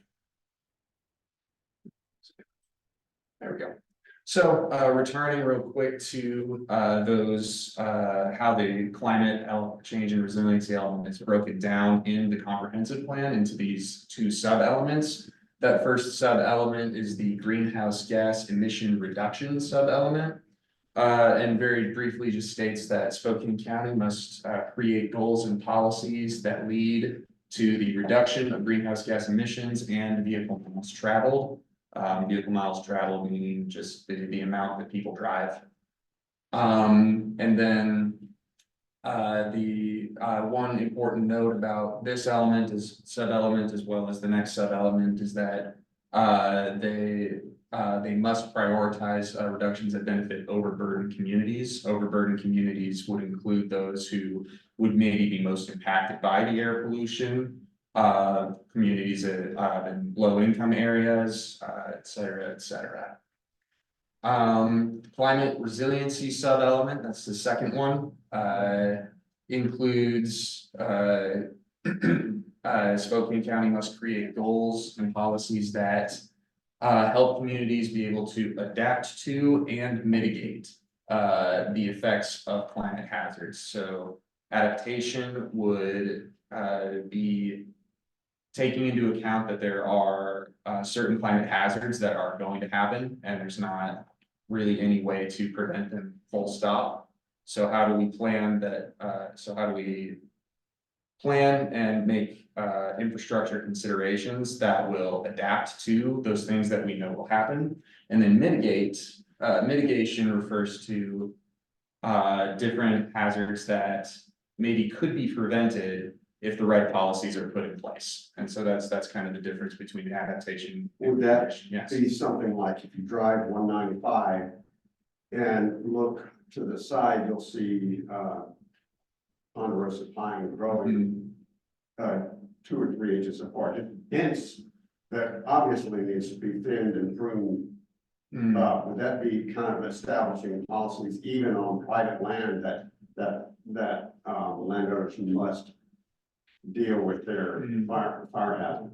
Yeah, so that would be an example of a mitigation effort, yes. Yeah, so that's so. You want to just force landowners to do it. Well, you know, And I'm sorry, I'm angry, I just had an estimate just to do a few trees, it was $5,000 for. Oh, we'll talk to you. There's another the plan. DNR has a program. That costs you. It doesn't, it gets you half, it doesn't do, it doesn't cut the. Oh, I- You know, 100 acres, so we're talking, my son does 6,000 acres. You can't go and just tell people to do this because a lot of this fire hazard, I'm sorry, I'm off base, but this fire problem came up from fire suppression. All these years of fire suppression is what allowed all of those trees to go dense and thick. There used to be a fire every year type of area. Yeah. Sorry, is there another? I would think that, burn permits would fall under a category, fall into this as a mitigation aspect, so it's not a one size fits all sort of solution. So, real quickly, just wrapping up, climate change and resiliency, the final product for this element. Once complete, this element, it will have its own chapter in the comprehensive plan. Right now, our comprehensive plan, does not have this at all. With good reason, because it was just recently required last year. So this is something that will be a new chapter, that will be added to the comprehensive plan. And then that plan will include a 20-year vision for how Spokane County will adapt to and mitigate the effects of climate hazards and air pollution. Yes. So that you bring up a great point here, because, you know, you say, of course, it wasn't in the last comprehensive plan because it wasn't required. You know, so this is a problem with the sort of comprehensive planning concepts in general. If we're solely going to be governed by always what is required and not what is forward thinking, how are we really ever going to like sort of change the playing field here? So is there room in your comprehensive plan to entertain concepts or ideas that don't have a sort of legislative basis, but are instead sort of concepts that are, you know, really for the good of the whole in terms of, you know, thinking about how we're gonna live in a county that has those predicted levels of increase in terms of population? What are some areas that we're missing in this? Yeah, so to answer that, the first question, short answer, I would say is yes. While we are beholden to certain legislative requirements that we need to meet, we also want this comprehensive plan to be something that is forward thinking, that is local and regional in its focus, and how we consider the place that we all call home. So that is, but at the same time, we want to make sure that we are crossing our T's and dotting our I's, and making sure that we're hitting all of those required check boxes that we're trying to hit. And so it's a tandem effort. It's not either or.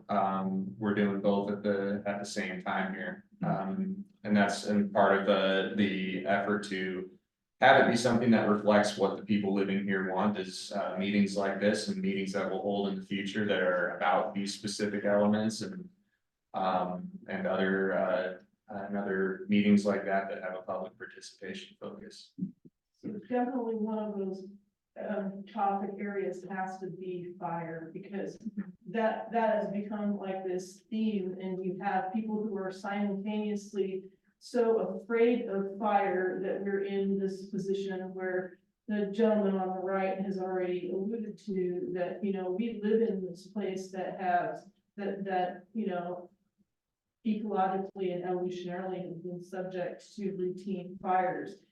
Is it gonna become a part of our comprehensive plan that we actually try to bring that back into? Because if you're gonna envision all of these public open spaces and green spaces, but you're not gonna incorporate this seminal component of how those spaces are maintained, then we're gonna end up creating problems for future generations. We're not gonna be in that realm of resilience if we don't actually figure out how to incorporate fire into our management strategies. Yeah, and you know, these last, what we're sensing from the public is, I mean, fire, we're hearing it a lot, and we're ensuring that there is gonna be a specific component in the comprehensive plan for, you know, outlining and mitigating those fire issues. There's actually a hazard mitigation plan that the county currently has, and that kind of touches on fire as well, but it's kind of missing in the comprehensive plan itself. So it's gonna have some reference to that hazard mitigation plan, and we're also gonna build upon that current hazard mitigation plan and see where we can improve upon, you know, set up those goals and objectives of how we want to mitigate fire, because it's clearly a large concern for the public. You guys are kind of discussing this as, you know, we live it out there, we have major pieces of property. And if you start telling landowners what to do, you will have a rebellion, the people in your throats. We're not gonna come and knock nicely on the door, we're gonna be sitting at your desk yelling at you. Yeah. Cause you can't force us to spend millions of dollars I can't even afford to put a defensible place around my property, around my house. Yeah, but mitigation can be done different ways. It could be, part of the plan is you put financing in place to Right. help you do that, Exactly. as opposed to putting it all on your dime. But you guys are kind of crossing the line a little bit. To me, the biggest problem for fires is we're getting all this urban spread. We get idiots out there that are uneducated. The biggest problem with fire is the change in climate. You know, less water. Well, people go out there and they start fire. We have people out there burning when it's August out there on their property. I go over and yell at them all the time. That is an issue. Yeah, and that's that hazard mitigation thing I think you're talking about, and maybe getting utilities to put underground wires, because a lot of fires are caused by power lines blowing down wind. One of the two fires was caused by that. Yeah, it You know, can so even, it it's- can even it's be over development time. standards for new build, where it's, you know, you're looking at fire boundaries. So whether it's, maybe we're not doing a grass line all the way out to the field, but you need to create some type of boundary, you know, to prevent those homes from, to It's prevent like that the fire. mitigation that inland just put in, they have one ground fault, your power's off for at least 4 hours, that's usually during a red flag warning type of situation. And every single person in our neighborhood needs all their fire protection. Well, yeah, because we're all on pumps, wells. Yeah. It's like, Yeah. Well, and then, you know, that kind of also feeds into that capital facilities plan of, you know, fire districts were also part of that. So whenever we're doing any type of development, improving a development happen, we're contacting fire districts. We're saying, are you able to serve this? Can you, you know, can, to a certain capacity? They'll either give us a yes or no answer. And if maybe the water flow isn't there to fight those fires, well, then the infrastructure needs to be put in there so that we ensure we have water flow to meet the requirement to extinguish that fire. So. And that, you know, when you talked about looking back to see what were the successes and what were the abject failures, you know, we have this development along 195 that has inadequate fire services, one way in, out, lots of forest all around this development. I mean, that was an abject failure, to say nothing about the accidents on 195. And how long can you sit at Catch Road before you get a turn? Yeah, and planning can be difficult, you know, you can only predict so much of what a human's gonna go, you know, what route are they gonna choose to go to work? Maybe we thought they were gonna use one route and they ended up using another route, and that's why constant analysis of these levels of service and how we're growing is kind of necessary, and it takes a lot of manpower to be constantly evaluating that. So that's kind of what we're here to do, is to evaluate that further and look at how we're maintaining those levels of services, you know, as it backed up. You know, and part of all of this, there are other checks and balances that, you know, future wise, there's other players at hand that will check the county on their work. So our work will also be checked by other, I don't know what future wise would be. It's the horrible name for We have an advocacy group is what we're looking for. yeah, like an advocacy group. You know, they could very well challenge a city or jurisdiction or a county on how they implemented this comprehensive plan, or if they're following the state law. Did you really do a good enough analysis to do that growth, or did you really provide the evidence that you're going to financially, do you actually have the financial backing? So there's many ways that. So you had, there's some auditing process.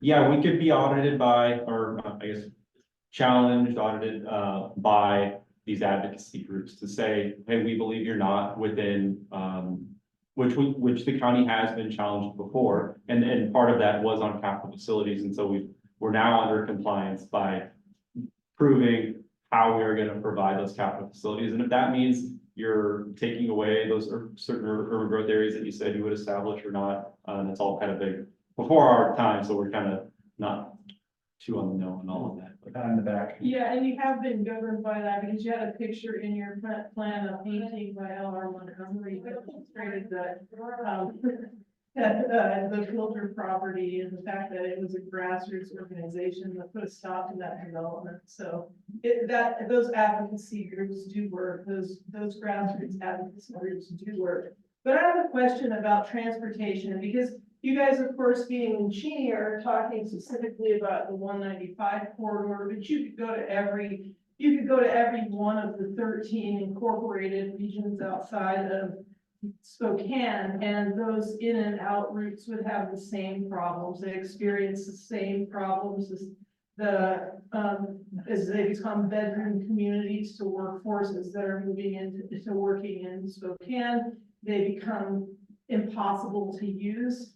And that's a transportation issue. So we talk about SCCA, and SCCA has been a big player, and it's a really big money machine in Spokane. But do we have a regional bus system? Do we have like good bus infrastructure for communities outside of Spokane that could take some of the pressure off of the perennial driving? You have to be within Spokane Transit Authority's regional area, I guess I would call it. And if you're not, and it's a funny boundary, and it covers Cheney, you can ride the bus from Cheney to Spokane. But where we live, there's no bus. So that's why I asked, Yeah, would so STA look at expanding their boundaries? I think that's a really big issue.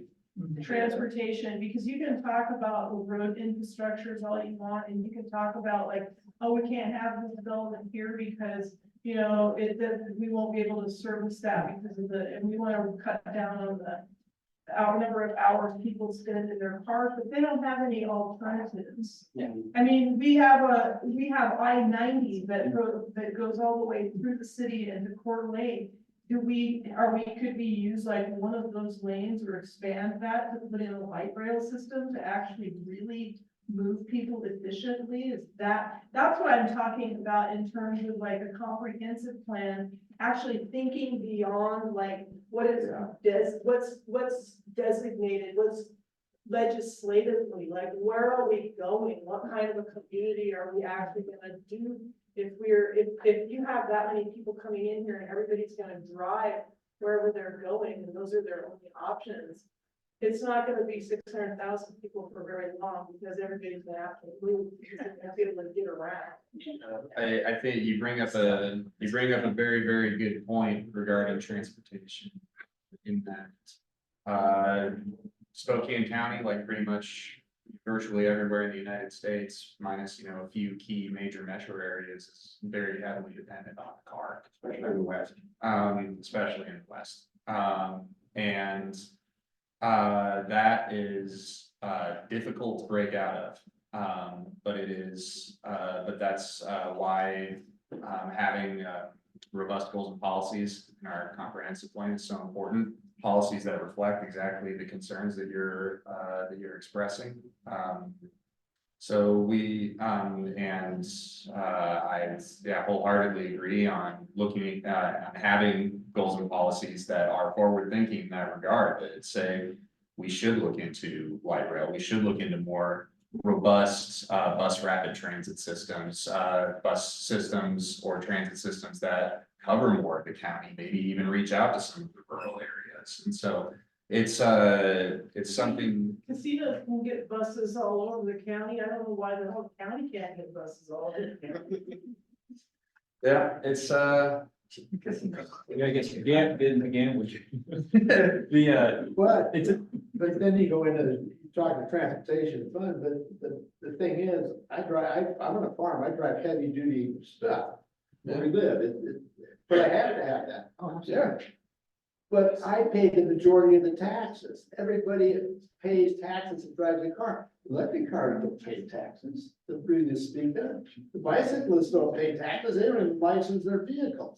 So there needs to be something in there, if you're gonna talk comprehensive planning and stuff, that we're gonna tax people fairly and equitably. You're not gonna just dump it on one segment of society and say, here, you take it, buddy. Yeah, absolutely. Yeah. Yeah, no, I think that is a super fair concern, and that's something that will. Do you put stuff like that in your comprehensive plan, or are we just gonna have it? So and it might be a little bit, so when it comes to, how taxes are levied against populations and things like that. That's a little bit out of the scope of the comprehensive plan, because the comprehensive plan is something that it's not legislation in and of itself. It is a document that is guiding legislation, and so when certain policies or things are going into the actual are going into actual law in Spokane County, they would say, oh, well, does this fall in line with the goals and policies in the comprehensive plan? Like, is this something that aligns with this goal? But the goal in the comprehensive plan itself is not the law. It's what they use. It's what they use as a guide to create the laws. And so I think that's does that make sense? I don't know if I'm explaining. Sure, it's you can't do any of the stuff you want unless you have fair taxation, and you're not gonna get rid of cars if that's your only source of taxation. Everybody's just gonna ignore it forever. Yeah, I think that's going to be an issue that's going to become very, that's going to be a very prescient issue, a very important issue going forward. The taxation are issues that counties and cities are fairly limited in terms of what they can actually do to increase revenues, right? And such, which it's kind of beyond the scope of the plan. Yeah, except that our loftiest ideas all cost money, so none of them will come to fruition if we don't have the funding. to do them. Yeah. They're not gonna get any cheaper if we don't do them now either. Yeah. Exactly. Okay. Yeah, in fact, and your tax base is always changing too. I used to be part of, I used to plan for a tribe and working with their transportation departments and how are these funded? Well, as vehicles have gotten more fuel efficient, we've used this gas tax. You might be filling up your car a little bit less, but you have to realize that means the revenue that we used to get from those vehicles is also declining. So there's a lot of new tax methods that are gonna probably be rolling through EDC in the next 10 to 15 years that, there's a lot of ideas out there. Okay. Yeah, and just Mike is going to take over from here and just wrap up real quick the end of the presentation. But so if you want to trade me places, But yeah, he's just gonna give a little bit about the periodic update schedule and go from there. So kind of where we're at right now, so 2024, that initiation of collaboration engagement, so that's what we're doing here today, trying to provide that educational opportunity for you. So you can kind of, get to know what is a comprehensive plan, how can I participate in this process? So beginning, we created that public participation program. So we had a few public hearings for the public to kind of provide some feedback on that. So if you go to the Spokane County webpage, we'll have that public participation program specifically for this comprehensive plan. Or do we go to your QR code? You can go to the QR code, or you can go. The county website's not that fun, but, Yeah. but your little QR code. QR code takes us straight to the 2026 comprehensive plan webpage. And then I believe there's a get involved tab on the left, and that'll have a little bit more on that public participation plan. So then, as we're wrapping up 2024, hopefully we're reviewing the existing plans and regulations. So that's going back to that review process. As we're setting up the visioning, we're looking at the current objectives and goals and seeing how did we meet those. We're starting to, whether we're talking to our engineers and also talking to the public, we're going to be doing that analysis of how well did we achieve it and what needs to change in the existing plans, and maybe what are some regulations that might change as well. 2025, we'll start doing that data gathering and that analysis. So we're going to gather the data in order to make, informed decisions and start that analysis, specifically, that CFP analysis that we'll be doing. Staff reports, maps and drafts, kind of mid 2025. So that's going to be, another opportunity for you to see, what have we drafted for you? How did we take in your considerations and implement that into this plan? And then we'll have on the wrapping it all up is those public hearings that'll go before the, your planning commission and your board of county commissioners.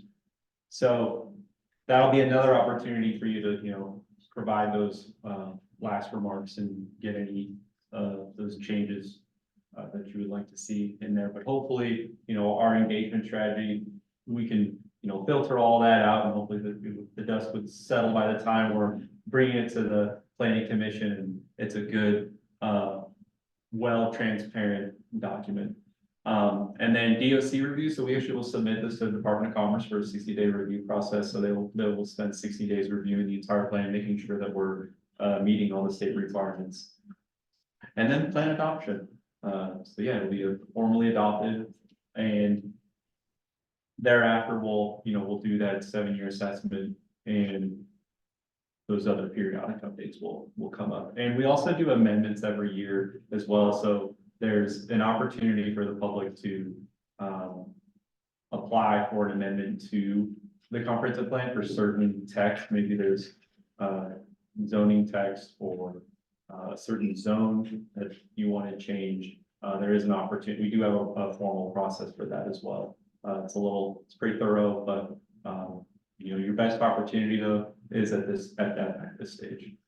So 2025, the beginning of that, when we're gonna get our ideas to you, we're gonna write them out on paper, email, whatever.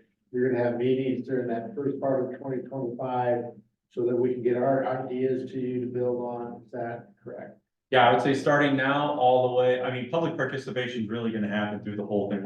You're always going to have the opportunity up until almost the last minute to provide, fill in surveys, post public comment on the website.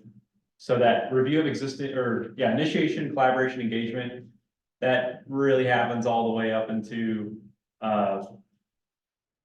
mid 2025, where we're kind of, because at some point you kind of go, okay, we got to start, writing everything down. So the staff reports, maps, and drafts will be where I you. guess where I'm coming from, if I'm sitting at my desk and I'm gonna prepare something or get ready to do a letter on my concerns of the public. Mhm. I don't have a lot of stuff to go on, except these generalities and what will be online.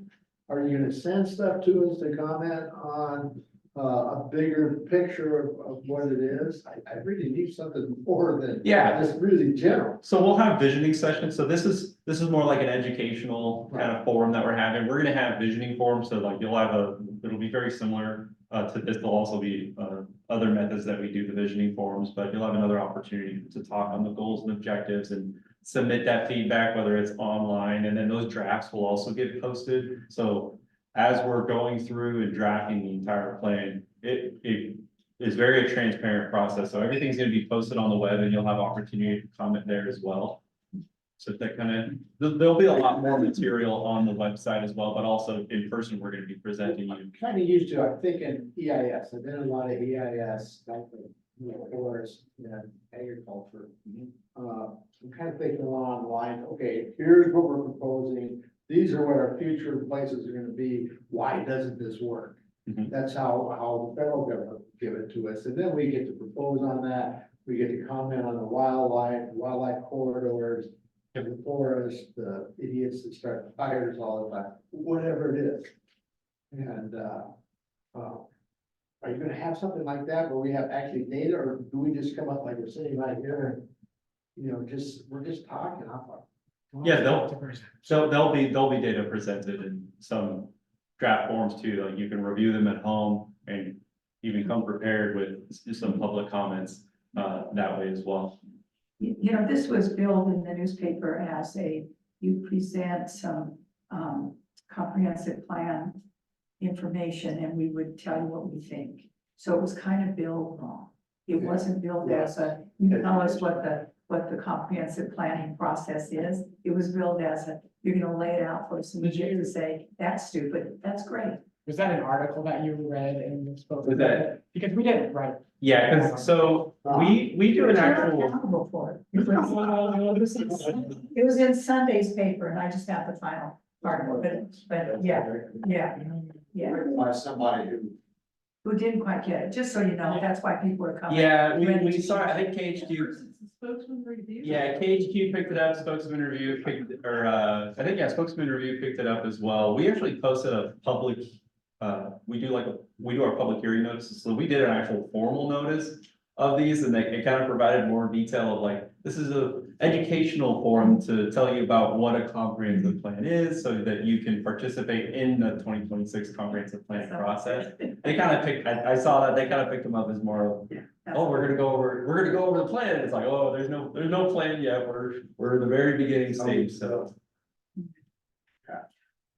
I have a question, I have a couple questions actually, maybe I can talk to you after about the technical advisory committees a little bit. Yeah. Some of that, but you, on public participation and public outreach, you mentioned just a second ago, you said the word survey, and I was wondering if you had any plans, or it wasn't in the slides, to do any sort of professional community survey, like working with WSU or professional, is that part of the public participation process? Yeah, so we're looking into hiring an actual PR consultant who can kind of really, they know how to get public opinion, so they might help perfect this process of how we engage with the public even further than what we have now. So we're hoping to kind of maybe make the website a little bit more cleaner and how to designate do that, so. Eastern's got capability in that regard too. Yeah. But there will be opportunities at those visioning sessions to kind of like, submit, comment and fill out some surveys is there. Okay, so. So again, that QR code, so if you scan the QR code, which is also on the back of those note cards, it's also on the bottom left of that survey. It'll take you to that comprehensive plan webpage that we have. And there's where you can sign up to get notified. So you'll get notified on all things comprehensive planning. So as we go through this entire process, you'll get emails on opportunities to participate when we're posting drafts of documents and opportunities to comment. Shut you off. Oh, 291 seconds. We've been in this way too long. Oh, no. Oh, it's the project. So one note on your website, I went and tried to look where you can sign up as a stakeholder. It's not immediately obvious. And also whoever's doing your web pages, they don't scale to the device you're using. Yeah. So I can't read the whole page. Yeah, and we're kind of limited because we have to abide by the who does the website is kind of. Yeah, well, you. Yeah, that's why we're like, let's hire. Fix it. Yeah. So you Yeah. can- You know, I'm not Yeah, dependent on this device, but if you're wanting to get the demographic that uses this as their principal device, that's not gonna be satisfactory. Yeah, it's a shared concern. We're hoping to get the consultant on board and really perfect that, comprehensive plan event page to make it, mobile devices, all of that. Yeah. Much cleaner, But much the easier to volunteer get. for a stakeholder yeah. is not obvious. Yeah, I mean, I've searched for it and it's not showing. yeah, we'll be sure to see if we can get that on somewhere a little closer to the front. But if you do get on there, they get notified, submit comments is there as well, and then just learning more about the whole process. Hopefully, if you can navigate the website, find those. Those documents. You have our email back right here. Yeah. That's good enough. We're signed up. You're gonna start sending. Yeah, so we're gonna take those emails and we're gonna put you into the general notice, so you'll be notified of these upcoming. If I wanna get deeper, like some of these. That doesn't make you a stakeholder much.